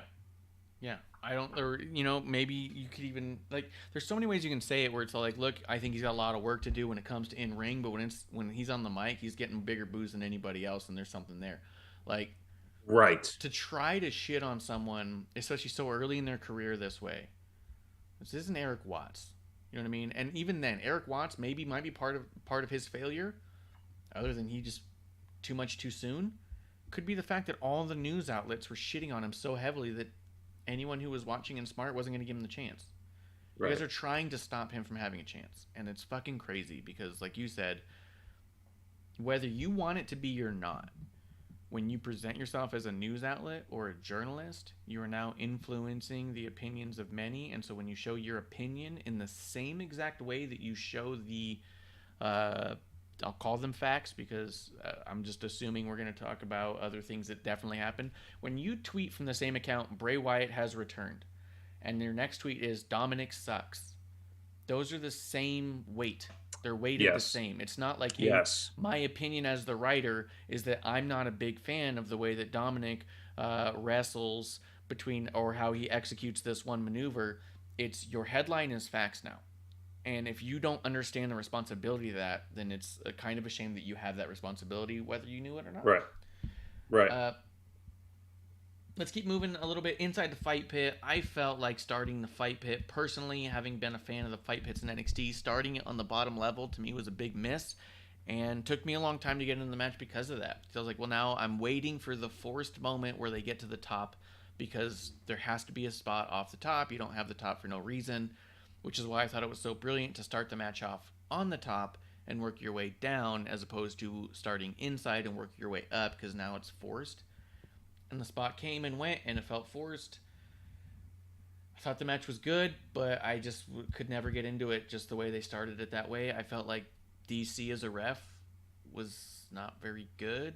He forced himself in angles that didn't mean anything. They didn't even play through it. It just seemed like an early thing to remind you that DC's the ref.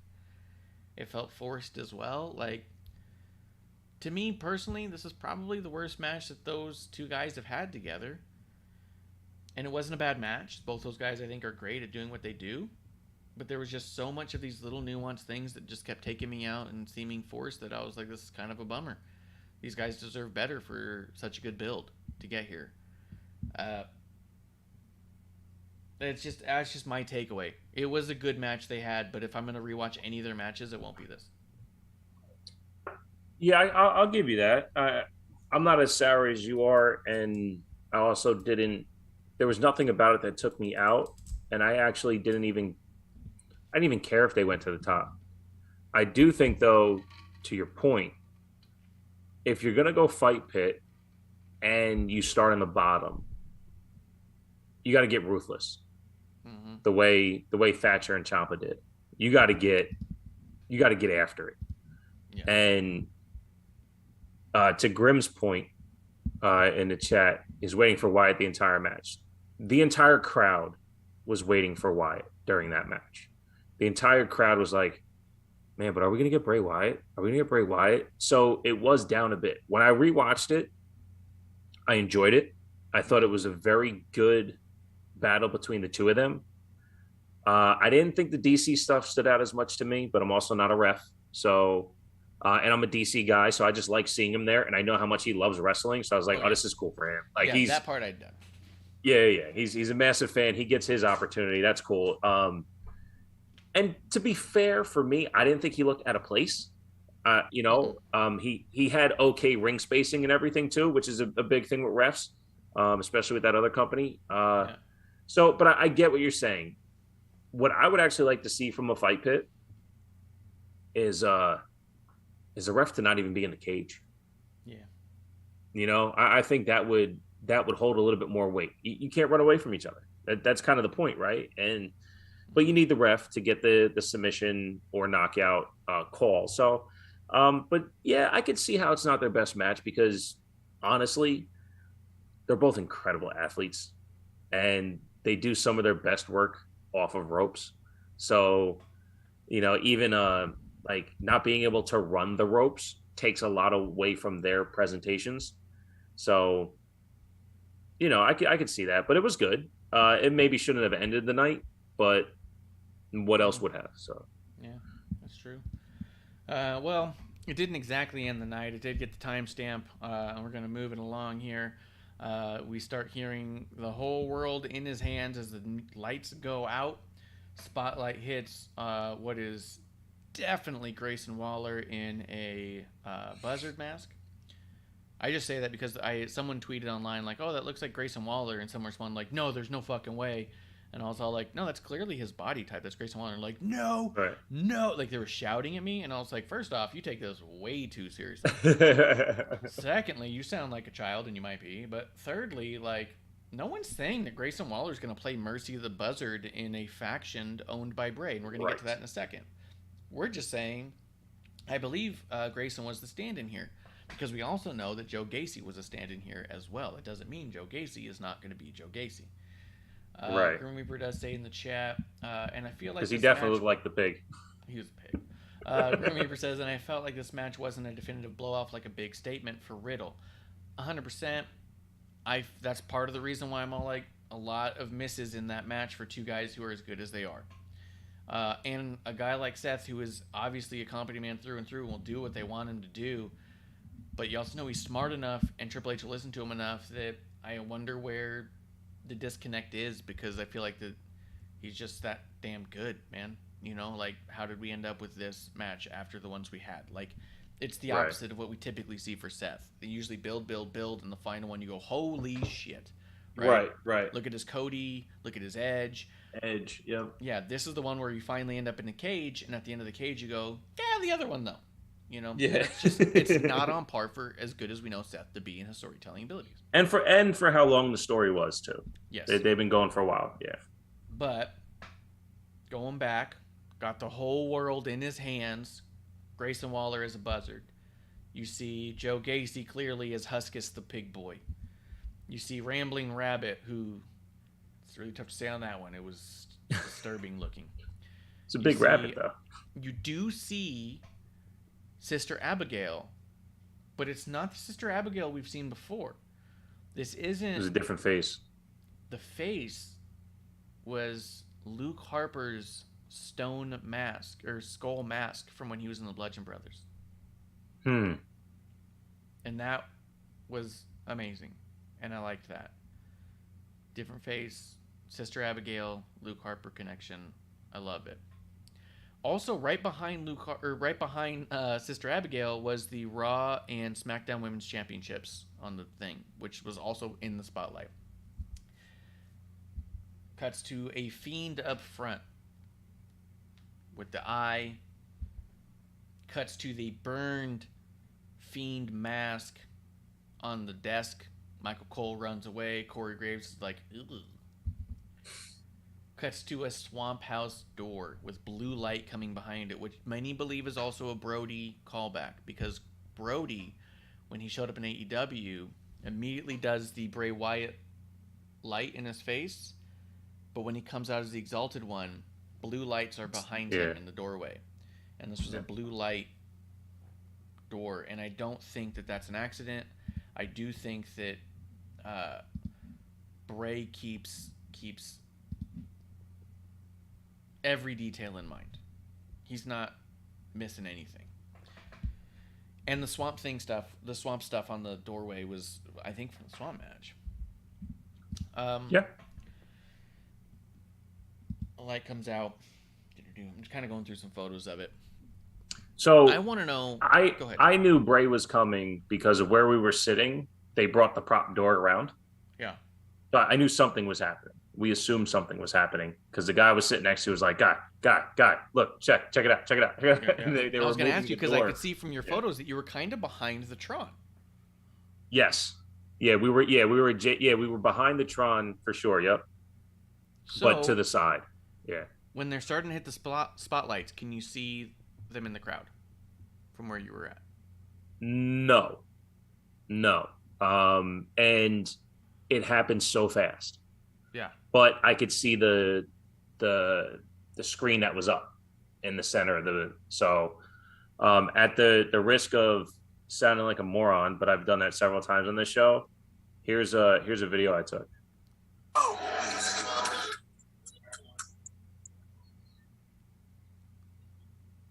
Let's go! I was excited. Yeah. So they're showing Huskus at that point. That's all right, you got it, bud. I'm right here. Yeah, it creeped my kid out. So that was the buzzard, actually. Yeah. And then Abigail. I got so excited. Abigail. So that's a couple seconds of the video, but the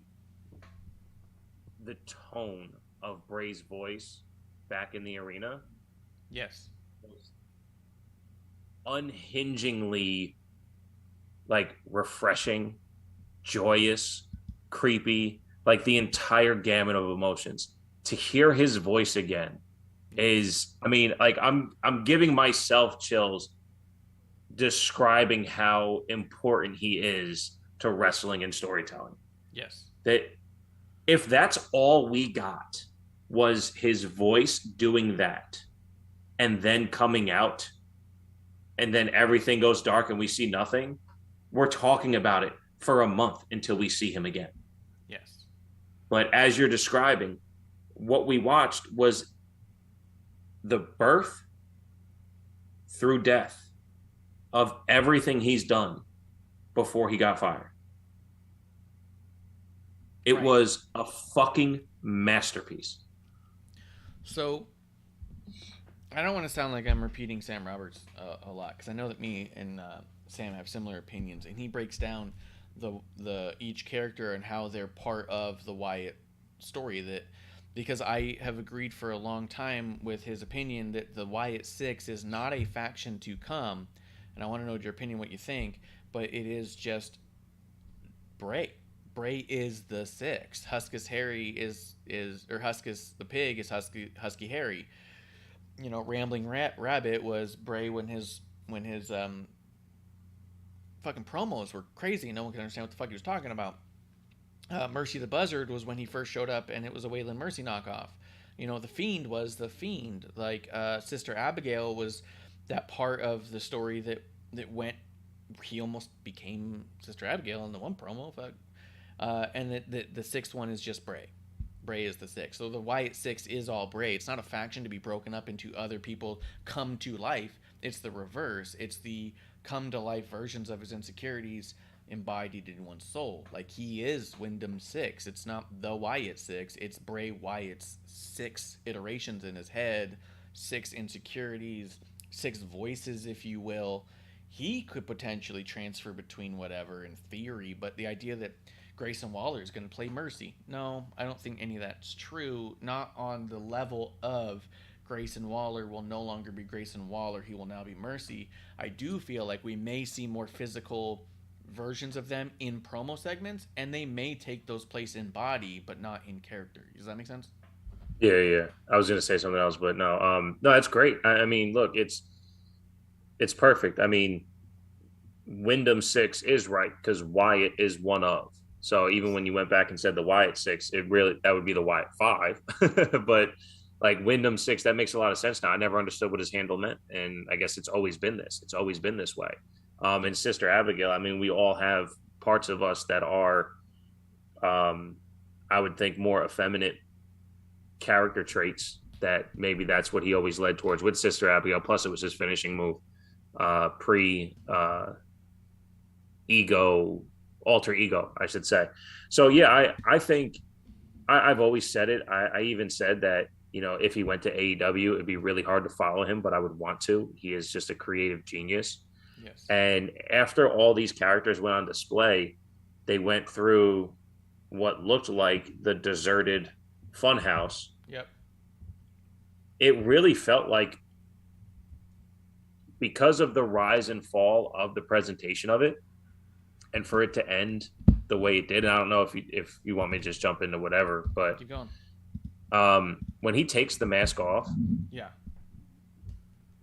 it really felt like, because again, it starts with The Whole World in His Hands, which is his original music, and it ends with him taking this White Rabbit mask off, because it wasn't exactly the Fiend mask, right? It was a new one. Yeah. And we get to see Bray's face again, and pop of the fucking night, Yes. over everything was him removing that mask. I'm fucking, God, it's fucking with me. I'm starting to get a little, you know, not like super emotional, but like the emotions are taking me over here. Like, to hear his voice and see his face, something that we've missed the opportunity of Because even when he was doing Funhouse Bray, it was a cheery, uplifting. It was still a put on of who he was. Yeah. This is him. This was Wyndham Rotunda in the here for us, not putting on a performance. And to see his face and hear his voice was just fucking electric. The place came unglued to the highest levels when he took the mask off. It was fucking incredible. But I really felt like it was a reintroduction to everything we missed and said that we wanted back, and letting us know that's not what we're going to get going forward. This is gone.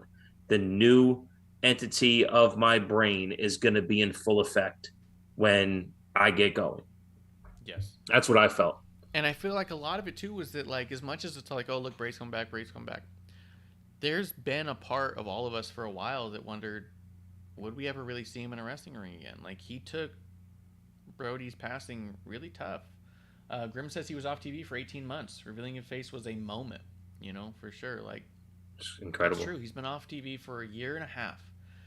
And there had been literal reports from Meltzer of the start date for Bray in AEW, that he was going to show up on a specific Dynamite. I believe it was Dynamite in Rochester like last week or 2 weeks ago.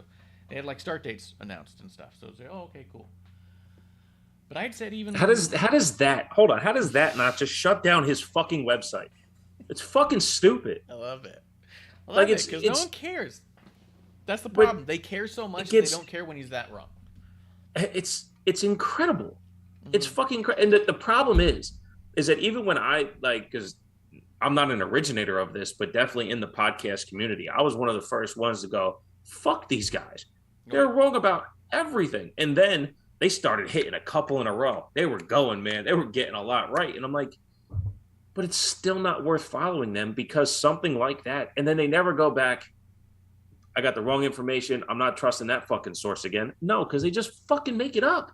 Yeah, they doubled down. Even when Malachi Black was calling them out on it specifically, they all doubled down and said, my sources are my sources and I believe them and all this stuff. And I think he's trying to save face. Like, they really doubled down on his mental health stuff, where he was saying, like, they don't care about this or that. And it was like, there was a string of thing to texts double about down on too. It was fucking ridiculous. But that's also why we started our show. Me and Kev would call each other every day on our way to work. Hey, did you watch Raw? Let's talk about this segment. We'd go through every single segment, talk about what we liked about it, and then we'd say, I guess this is going to happen. Oh, it sounds like this is what's going to happen. Because if you watch the show with a keen eye, like we're about to talk about, you can see stuff before it happens, before they announce it, because they're giving you hints. They want you to want it and be excited about it. Right. And I talked about it last week when I predicted it. You didn't like it, and on Raw it happened. But we're going to get to that.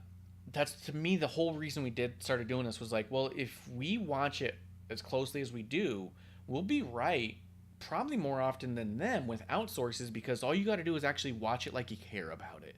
And they don't watch it like they care about it. They watch it like they care about their sources. They watch it like they care about other things. They watch it like they hate it sometimes. I watch it like I love it, and so I see the details. They miss them. No, absolutely. And I tell you, that's a big reason for going to eXtreme was, like I said, was it was in Philly and shit happens in Philly, and they were putting so much attention into this White Rabbit that there was a chance. There was a chance that the White Rabbit would come up. And I'll tell you this, had I watched SmackDown and saw the tease for Extreme Rules, I'd have felt like such a fucking fool had I gone because I saw that and it didn't happen. Yeah. And, because it's like, if I'm on the fence and that's my decision and it didn't happen, I'm like, this is fucking bullshit. Like you were talking about last week on episode 1, where it's like, oh, well, it's just an advertisement for the next one, an advertisement for the next one. Had I saw that one, and Grim can attest to this too, they had QR codes in the bathroom that you can scan. And I was like, I'm not doing it. I'm not marking out for this shit. If it fucking happens, it happens. I'm not scanning any QR codes. Fuck this. Did you get any of the word searches that were being handed out? I didn't see any word searches. Whatever, man. I was behind the Jumbotron. They don't go that far. There were some far. rabbits out front handing out flyers and word searches and shit, and I thought you were going to get some cool stuff. You didn't get shit, man. No, I didn't get shit. I bought the kid a bunch of merch. Delaware hat, and he's like, fuck that. But no, it was incredible. It's so good to have him back. It feels right. And the state of things now, there was a big part of it that felt like we may never see him in wrestling again. That we always felt like there was obviously a part where he's artistic enough for this stuff to be in a different level, but taking Brody's loss as hard as he did, and there's nothing wrong with taking anybody's loss as hard as he did, it made me wonder, is he ever going to be able to reconcile that in his mind that it's going to be okay? And because I talked about it at the time, I left my career path when a really close friend of mine passed away who was in the same field. Like, every day going to work after that felt like me and him were supposed to do this together. And we didn't. And I left it entirely, and I'm on a completely different career path, and I could understand where he could be in a similar spot of, we were supposed to do this together. Now he's doing it in honor of, which is great for everyone, and I hope that he finds it rewarding. But there was a real part that thought, I just don't know if we ever see him. I don't know if AEW is enough to bring him in just for the sake of it, right? He was working in Hollywood doing stuff, and I was like, maybe he needs to just take his energies to a different platform like a Hollywood. So to see him came back, to me, was amazing, because it was like you already get the impression and the feeling that he's being rewarded already. You know? Yes. And that's, to me, paramount. No, absolutely. And I think not even on the person level, because I agree with you. I mean, massive Bray Wyatt fan. I was a sucker for everything Fiend and Bliss Fiend and all that stuff. I mean, I Fiend shirt now.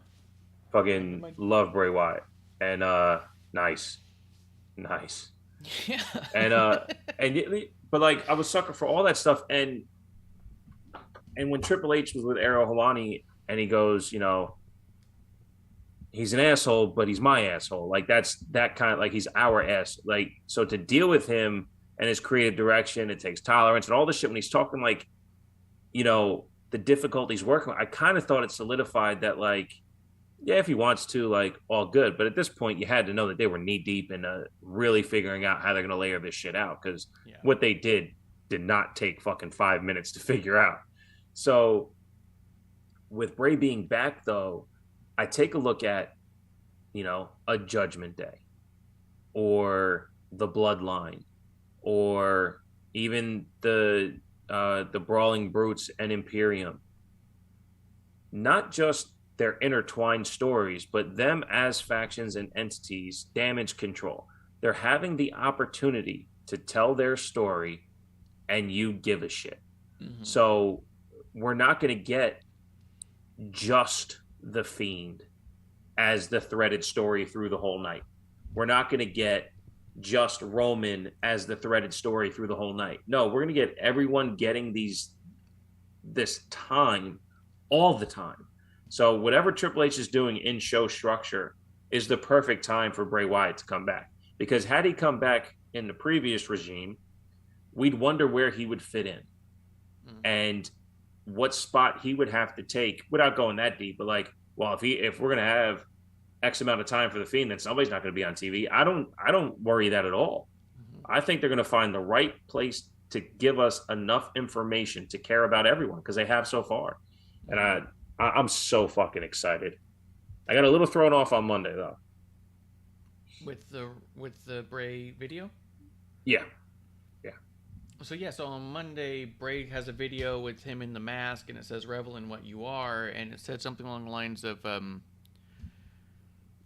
it wasn't the "Who killed the world you did" thing, but it was something along those lines.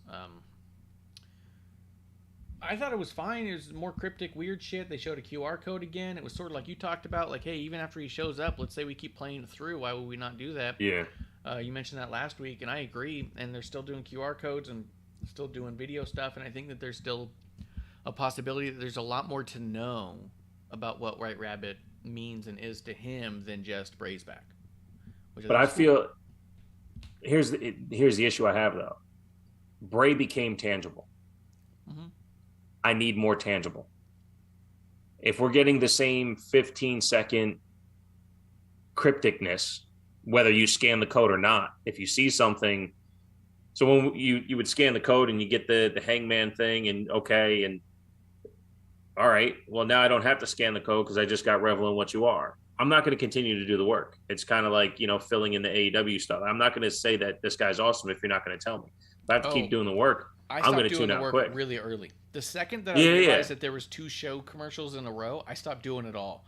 I let the Ryan Satins of the world do all the work and tweet out what he's told to tweet out, so I can just see what the work was, but I'm not doing it at all. I think this was simply in its place because they also announced he's going to be showing up on SmackDown. I think it was simply a commercial for the next SmackDown saying he's returned. He's not a Raw guy. He's a SmackDown guy. But don't forget, he's definitely back and there's a lot here. Like, this felt to me like a callback to Extreme Rules, but a commercial for SmackDown because SmackDown's where we're going to get the tangibles again. Okay. Is that what the QR code was? Saying that he'd be on SmackDown? No, they had a fucking, like, flyer up saying return on SmackDown. Oh. All right. I must have missed it. I watched Raw, but it was up there at some point. It's awesome. It's so good to have him back. I'm super excited to see what he's able to do here. Speaking of coming back, WWE announced Elias is coming back. It's pretty cool. Some bullshit, man. Poor Zeke. Oh, I thought we were going to speak with you Zeke heard it for a long time. You heard it. Was it Kevin Patrick that said it? What do you say? Elias is coming. He goes, Elias is coming back, and he goes, I wonder how Kevin Owens is going to feel about that. Yeah. It's great. It's such a great line. That's so good. Real quick, before we jump into Raw, this was Kevin Patrick and Corey Graves' first time together at the booth. And all I want to say about it is, wrestling community as a whole, please sit back and listen, not to what Corey Graves is saying, but how he is saying it. He carried that 3 hours masterfully. It was crazy, dude. I was in awe. We talk about this a little bit offline every once in a while, and we're not professional at broadcasting at all. But when broadcasting is structured a certain way, I think you are a phenomenal host. And I can ramble like a motherfucker. I can go solo, but I can't control asking the questions the way you do. I can't tee up a show. It's not my strong suit. And when you're doing specific broadcasting jobs, there's the color commentator that fills in the gaps, and there's the play-by-play that tells you what's happening. So play-by-play does a thing, and the color person goes in between and gives you the whys. And then when there's a 3-man booth like Jimmy Smith, he's the one like puppeteering and navigating the flow. Corey Graves did all 3 and gave the perfect space for Kevin Patrick to say exactly what he needed to, not to fail, for his first time on a major fucking show. It was brilliant. It was absolutely brilliant. I was blown the fuck away.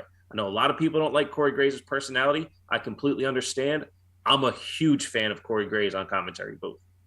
But what I think his was super impressive. Execution was amazing. He managed to remain the color commentator, control the flow of the entire show, train the guy on how to control the show, and make it look like the guy he was training was the one in control. Brilliant. It was insane. As I was watching, the more and more it went on, I kept going like, oh my God. Corey's really good at his job. Here's the thing though, if Kevin Patrick doesn't pick it up, he's gonna get exhausted. Yes. That is Corey's extremely heavy lifting. Corey never stopped running the not table on that with level Jimmy. though. He never stopped running the table with Jimmy. But he had Byron to fall back on, and Byron can fill in his own gaps. Yeah. So it's gonna get exhausting. But I'm glad you felt the same Michael thing. Cole, it's a fucking night off. Yes. Oh my God. Has to be. I bet you that's why they laugh so much when it's them, because he's just kind of like, I don't have to focus on anything. Yeah. I clip this and send this to Carmella and Corey, because it was a masterclass. It was absolutely beautiful. I absolutely enjoyed it. I hope Kevin Patrick picks up his end of the bargain just so Corey doesn't get fucking worn out. Yeah. Oh, yeah, I can. I hope. Justin, what's up? Justin Time coming through. Cheers to Justin. Oh, I do want to ask you real quick as a quick circle back to Extreme. I was thinking about where Bray was positioned when he comes through the door, says I'm here, blows out the thing. Because of where you were positioned, did you ever get eyes on Bray? No. He was right behind that spot, right? Yeah. Okay, that's what Yeah, they had everything tarped off. They had everything black. And it's funny because one of the people we're sitting next to, I got good vision, but she was staring right through the drapes, like just black cloth over everything. But this one where the light was after Gorilla, like she kept seeing people in there. Like, oh look, that's her, that's her. I'm like, the fact that this was happening, and I was so paying attention to everything over there, I didn't even think to look down to see if I can watch Bray walk through or anything like that. Wow. And because the entrance now is curved a bit, I had no line of sight to it at all. So. Yeah, that's what I figured. I just wanted to double check on that. Let's see, a couple more things happen on Raw, and then we'll wrap it up here. All the Miz Dexter stuff in Extreme Rules and in Raw. Are you into or care about any of it?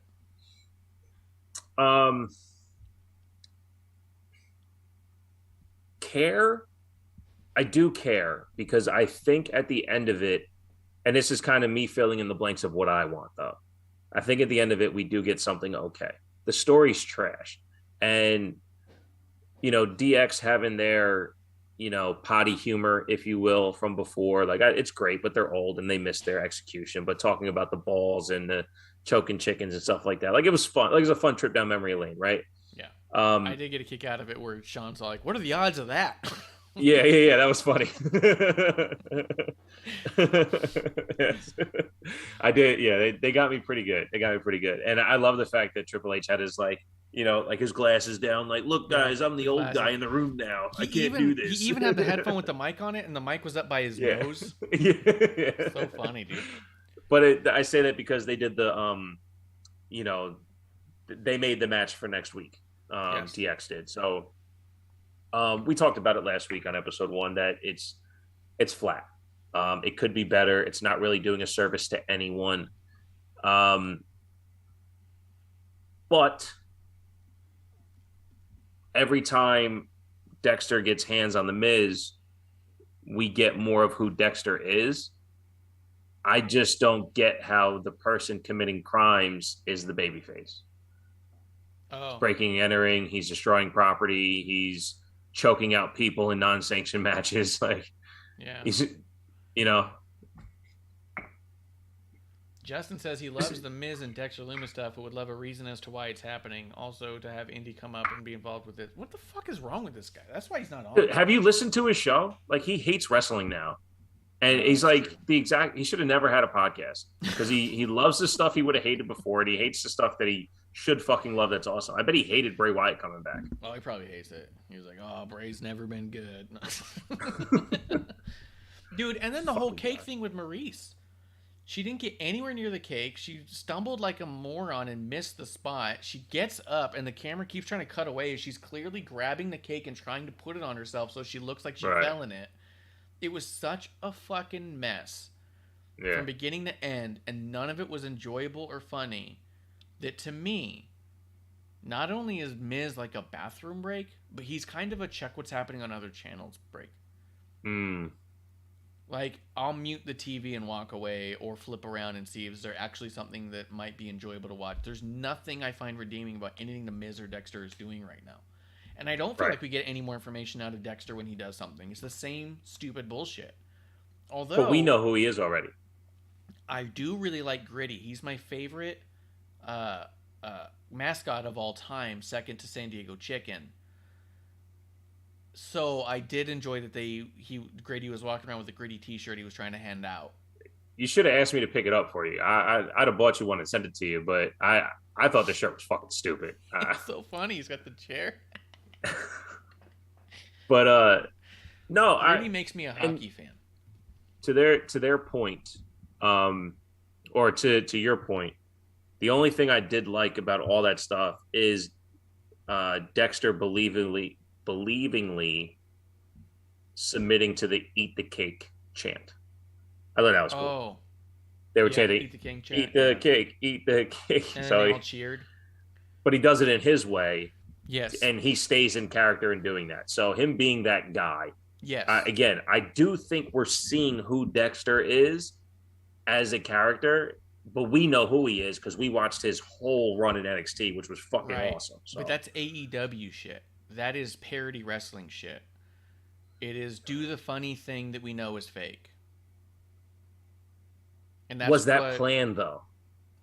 Was he gonna eat the cake? Is that why he picked the knife up? He was supposed to eat the cake? No. Or did he have the knife? Because he had the knife and he cut the balls, right? And then he still had the knife. They chant eat the cake. Does he make that audible? Stay in character. Yeah. So in doing that, that still shows that he has a versatility. You know what I mean? So I don't know. I appreciated that from him. So yeah, but I get give what you're you saying. that. But I think the fans chanting that, cheering that, him doing that was all something you would see in AEW at any given moment because it's all a parody of wrestling over there. And this felt like a. But the show was structured that way, though. The show was structured that way from the beginning, making it the season premiere, making it about DX and all the, I love DX. Everyone in it. I love seeing Sean Waltman out there having a good time, dude. I liked when he was seeing the two dudes who were going to go up against Omos, and Sean's like, you guys probably definitely have a chance. Dude, when Triple H is doing the thing and he's like, I gotta take a break here, and then Road Dogg goes, I wish you would have gave me that opportunity. Because he didn't get a chance to take a break before he did his shit. Let's see. The balls thing. Let's see. Oh, and that's the other thing. When Miz kicked Maurice, quote, into the cake, which also made it stupid and phony.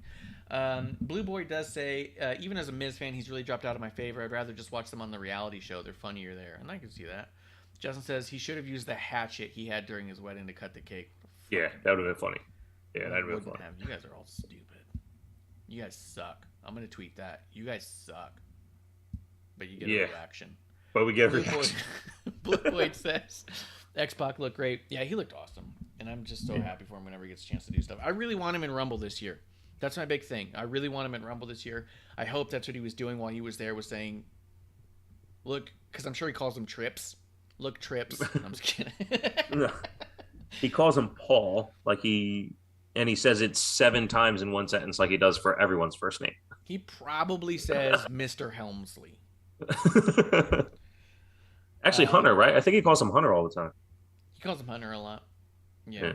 But I hope just he to was ruin back that there moment. just being all like, hey, I mean, I've heard him say Paul a number of times too, but I really hope he's back there being like, hey, how many spots are left open in the Rumble? Right. You know? Like, let's get that going. Let's see, we talk about that. Gargano in Theory. I've seen a lot of people say this, because I'm trying to get all the bullshit out of the way before we talk about cool stuff. Johnny Gargano beats Theory. I've seen a lot of people say, like, oh, they're clearly going to put the Money on the Bank briefcase up at some point, and Theory's lost 15 matches in a row. Remind me to tell you some off-air stuff about Theory losing a lot, because I'm not at liberty to talk about something, but I want you to know it because it's funny. Gargano beating Theory, the idea that Money in the Bank could ever come up. If people don't think Theory is a believable contender, why do they, for half a second, think Gargano might be? Right. And I had a hard time even watching the match, because I already knew that he was going to win, and I just... Gargano's not... Is it just... I don't feel like he's getting a reaction. I feel like every time that they're trying to show you that he does, we're seeing that he's not. Yeah.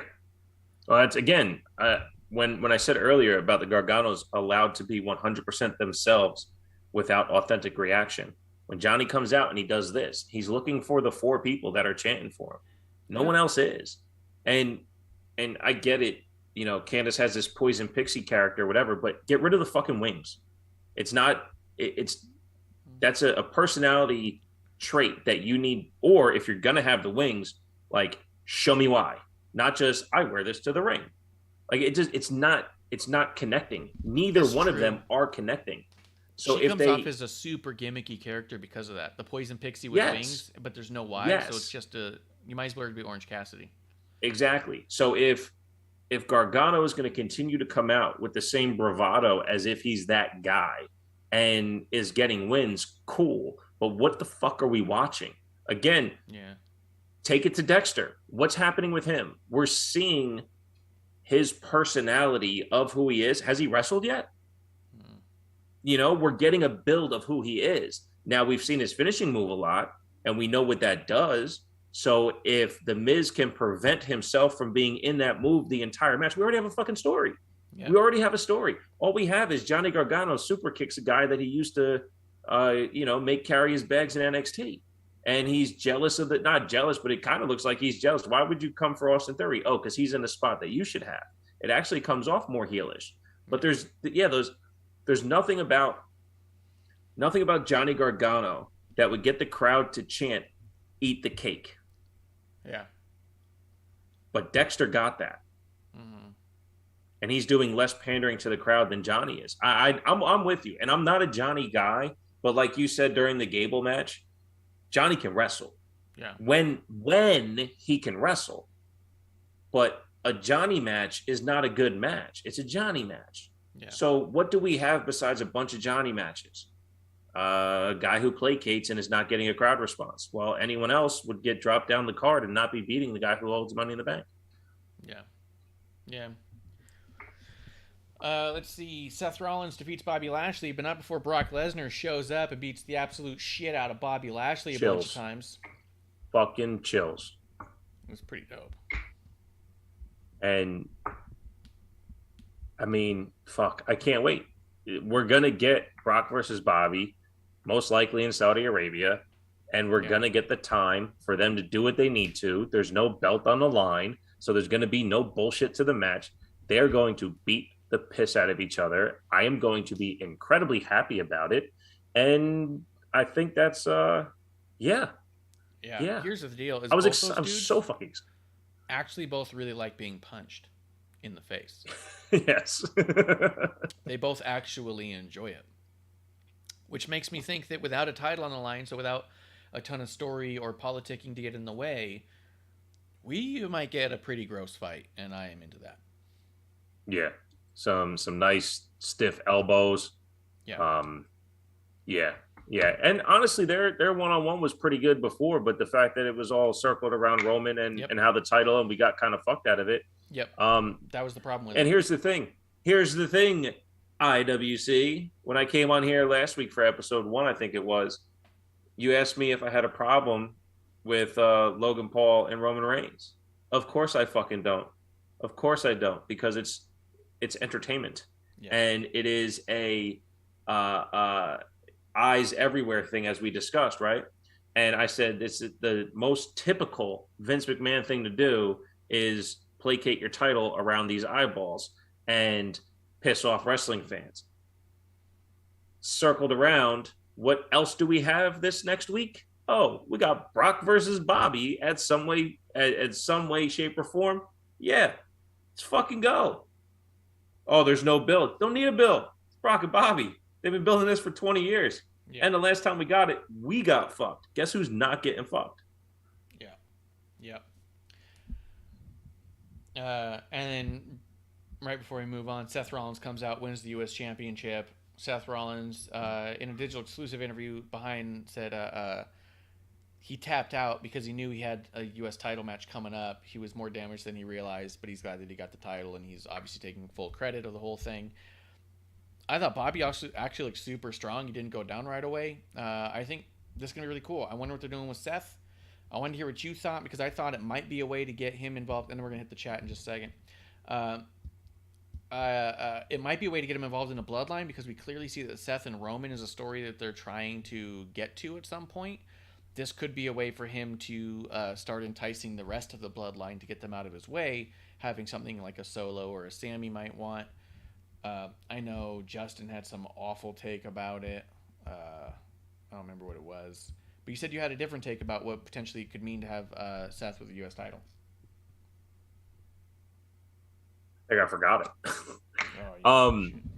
Yeah, I don't even fucking remember, because I forgot about Brock and Bobby, or maybe that's what it was. It comes off. I mean, you take the title off of Bobby. It's not about Seth having the title. It's about Bobby not having the title. And now we get the Brock and Bobby match. But it's about taking it off. Yeah.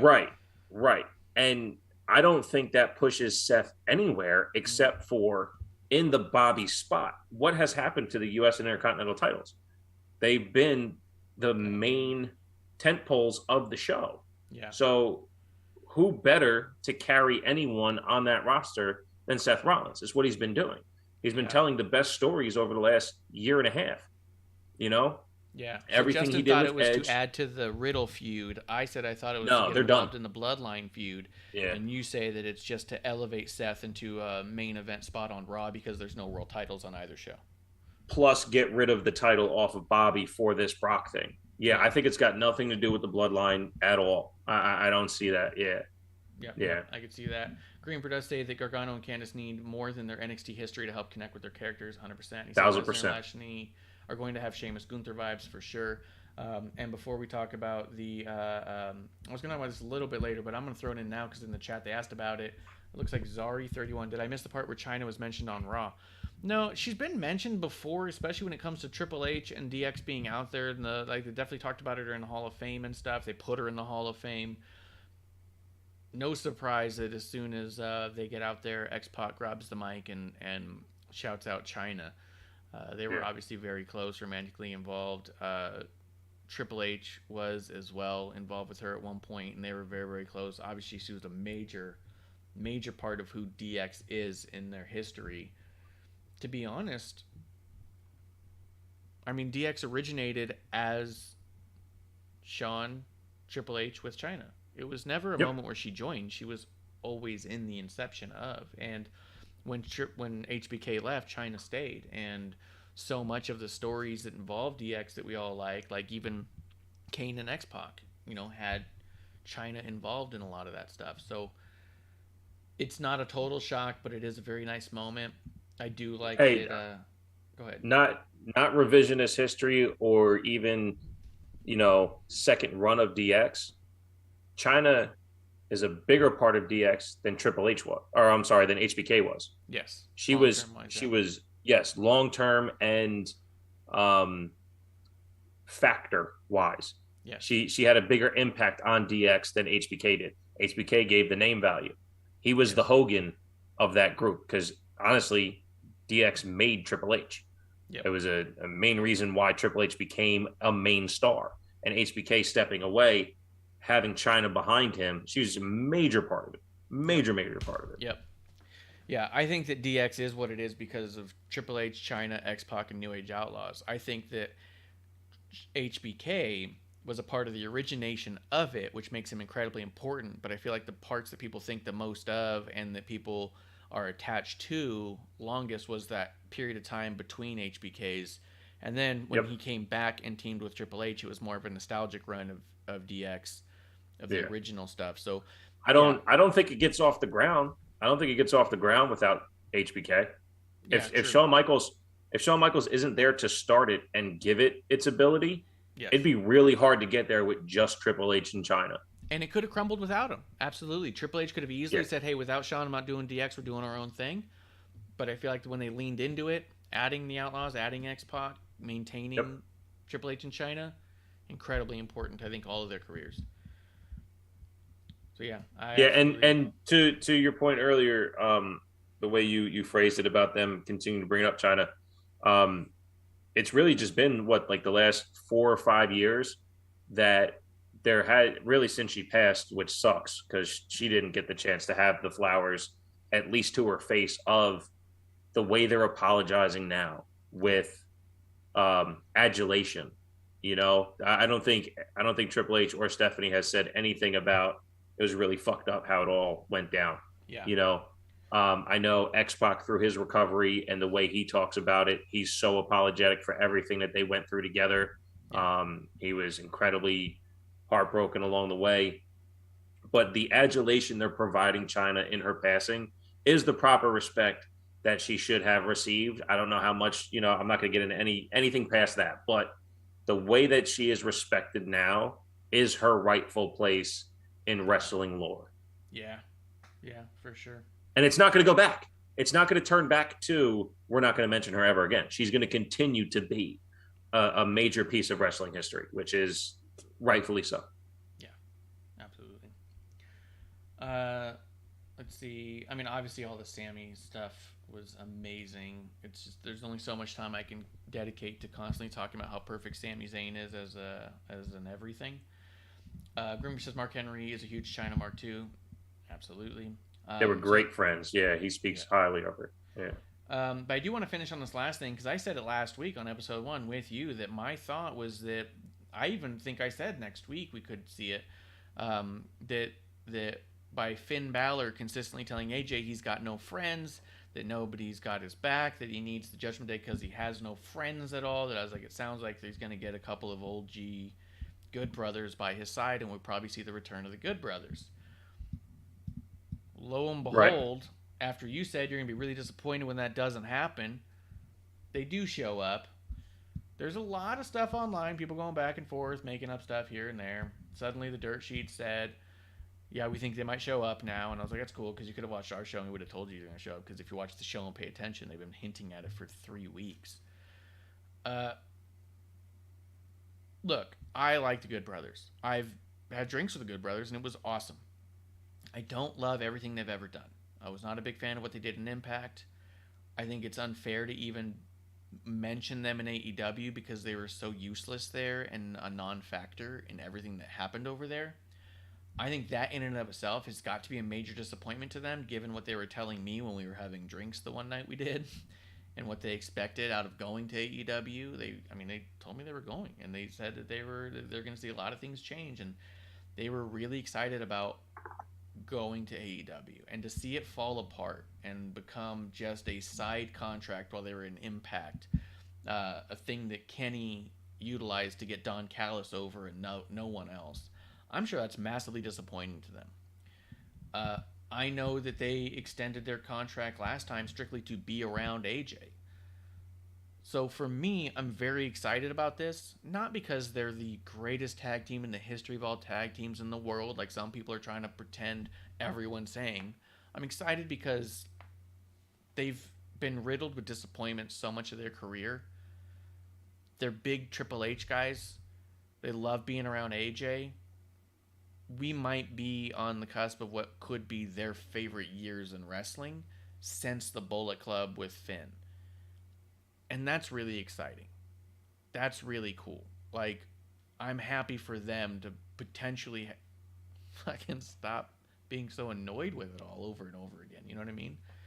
So for me, I was super excited to see the Good Brothers show up, just because I feel like that with Triple H in control, AJ by their side, we might see some pretty cool shit with them. We might not, but we might. So you can change my graphic to Marsh was right. I got chills, man. When the music hit and the crowd went nuts, I was like, it's happening. When they came out, I got chills, legit. Like, arm hair rose up. I was like, oh, this is going to be fucking good. And when they performed, it felt that too. Mm-hmm. So as you're talking, I remembered why I liked the Good Brothers. Mm-hmm. They are fantastic as the sidekicks.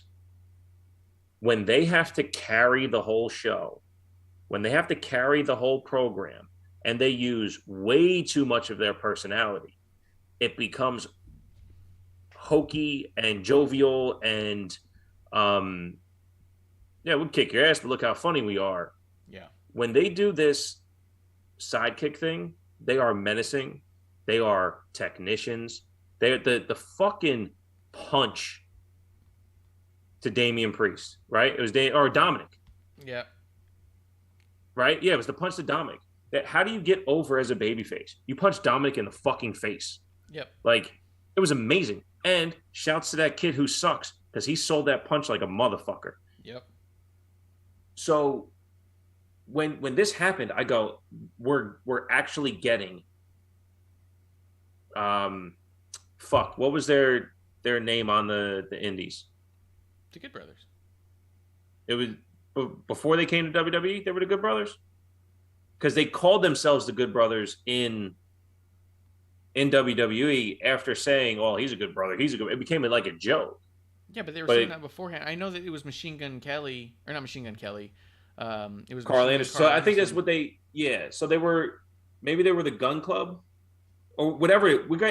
My point is, we're getting Gallows and Anderson. We're not getting the Good Brothers. We're getting Gallows and Anderson. Yeah. Because the Good Brothers was the ones calling people nerds and things like that. Gallows and Anderson aren't that. They're badasses who beat the shit out of people. And you go, damn, they're good.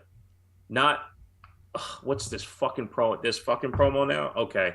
Oh, yeah, of course they're going to win. No, and maybe they didn't win because they were worried too much about jokes. Getting Gallows and Anderson back as opposed to the Good Brothers, it's fucking awesome. They'll probably call them Good Brothers or, do whatever tie-in they have to, but at least the presentation in this moment felt like Gallows and Anderson, not Good Brothers. Yeah, I agree, dude. I think that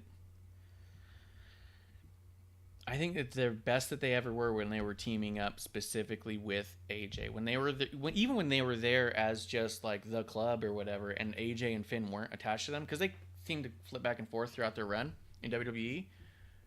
Even when they were just like the tag team, and they didn't have a third with them, it didn't quite click the same way. Like they belong in a crew. They are great in a crew. I'm not saying they're bad otherwise, but they can be a little overbearing otherwise. You know what I mean? Like yes, that's what I was trying to say. Yep. That filter, that back and forth, there's the chemistry that is endearing, So I'm super happy there with AJ because I know that AJ convinced them to sign that last one. And AJ felt really bad when they got released because he felt like he was lied to. It's why AJ ended up moving to Raw instead of on SmackDown was he was lied by people who were running SmackDown at the time, and he didn't want to work with them anymore. Like, there was a lot of politics that changed what we saw on TV that they talked about in, I believe, through AJ's Twitch, and I believe through a couple of interviews that we found out more about. AJ convincing them to re-sign. They didn't want to re-sign. They offered him a bunch of money.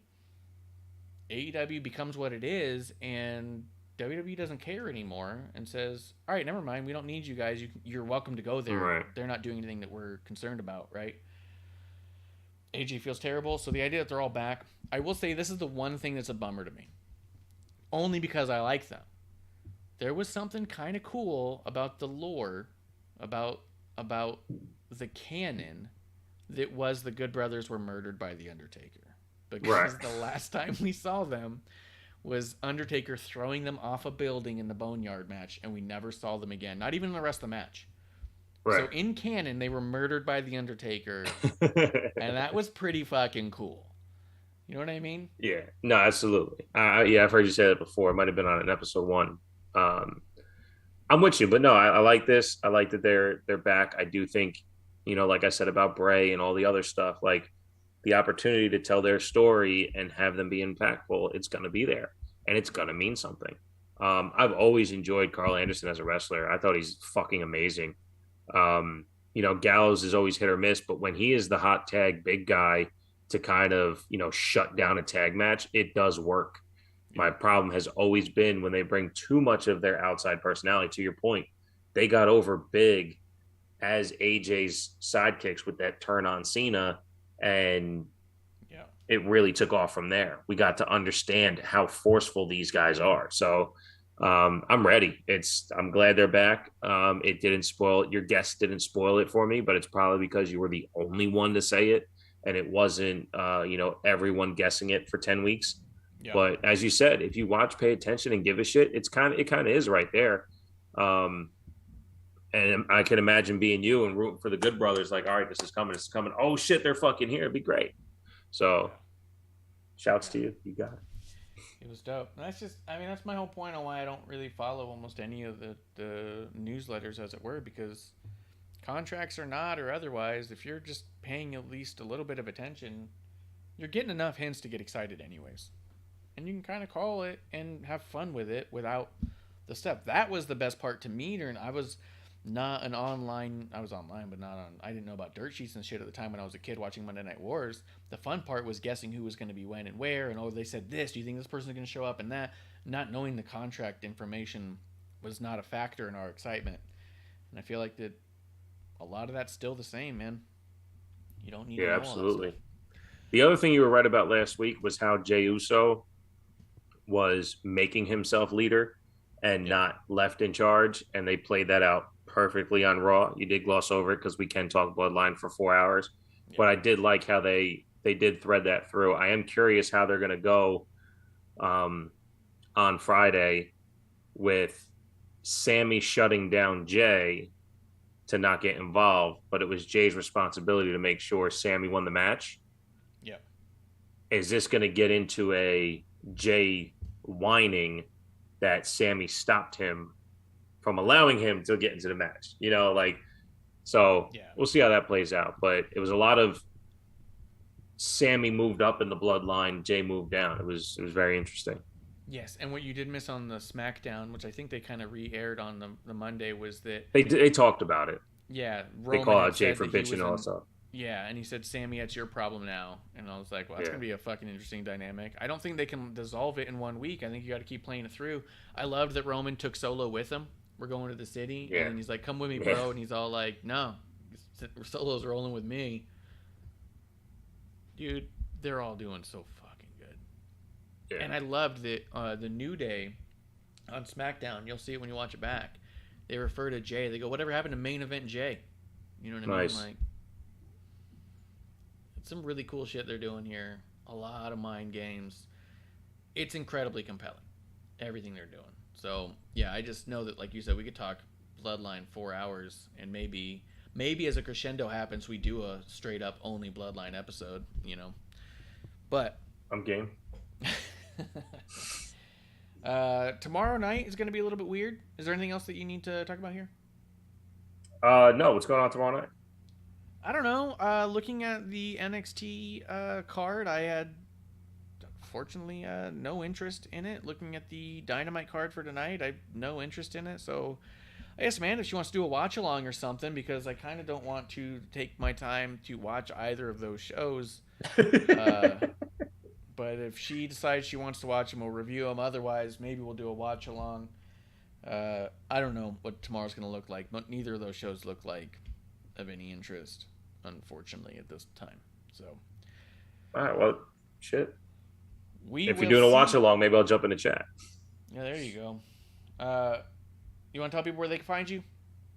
At TV Takes Podcast on Twitter, TVTakesPodcast.com for all audio platforms. I'll be around. I'm just telling you before the show went live, I let people behind the curtain a little bit, but I got a new setup now, new positioning, so it should be easier to stay up and record. So we'll see how it goes. I enjoyed jumping on here though, so anytime you need me, let me know. If I have the time, I'll give you the time. If I don't, we'll try to make it. Yeah, we'll figure it out. Guys, Extreme Rules was extreme, Raw was degenerate, and SmackDown was the ones. We're going to be back tomorrow night for a brand new episode 1. I got 3 words for you. That's last call. Cheers. Hey, producer lady here. Thanks for tuning in. Continue to support us or buy us a drink by following and putting the I in subscribe on Twitch. Or subscribe and review our podcast on Apple Podcasts or wherever you listen to us. Cheers!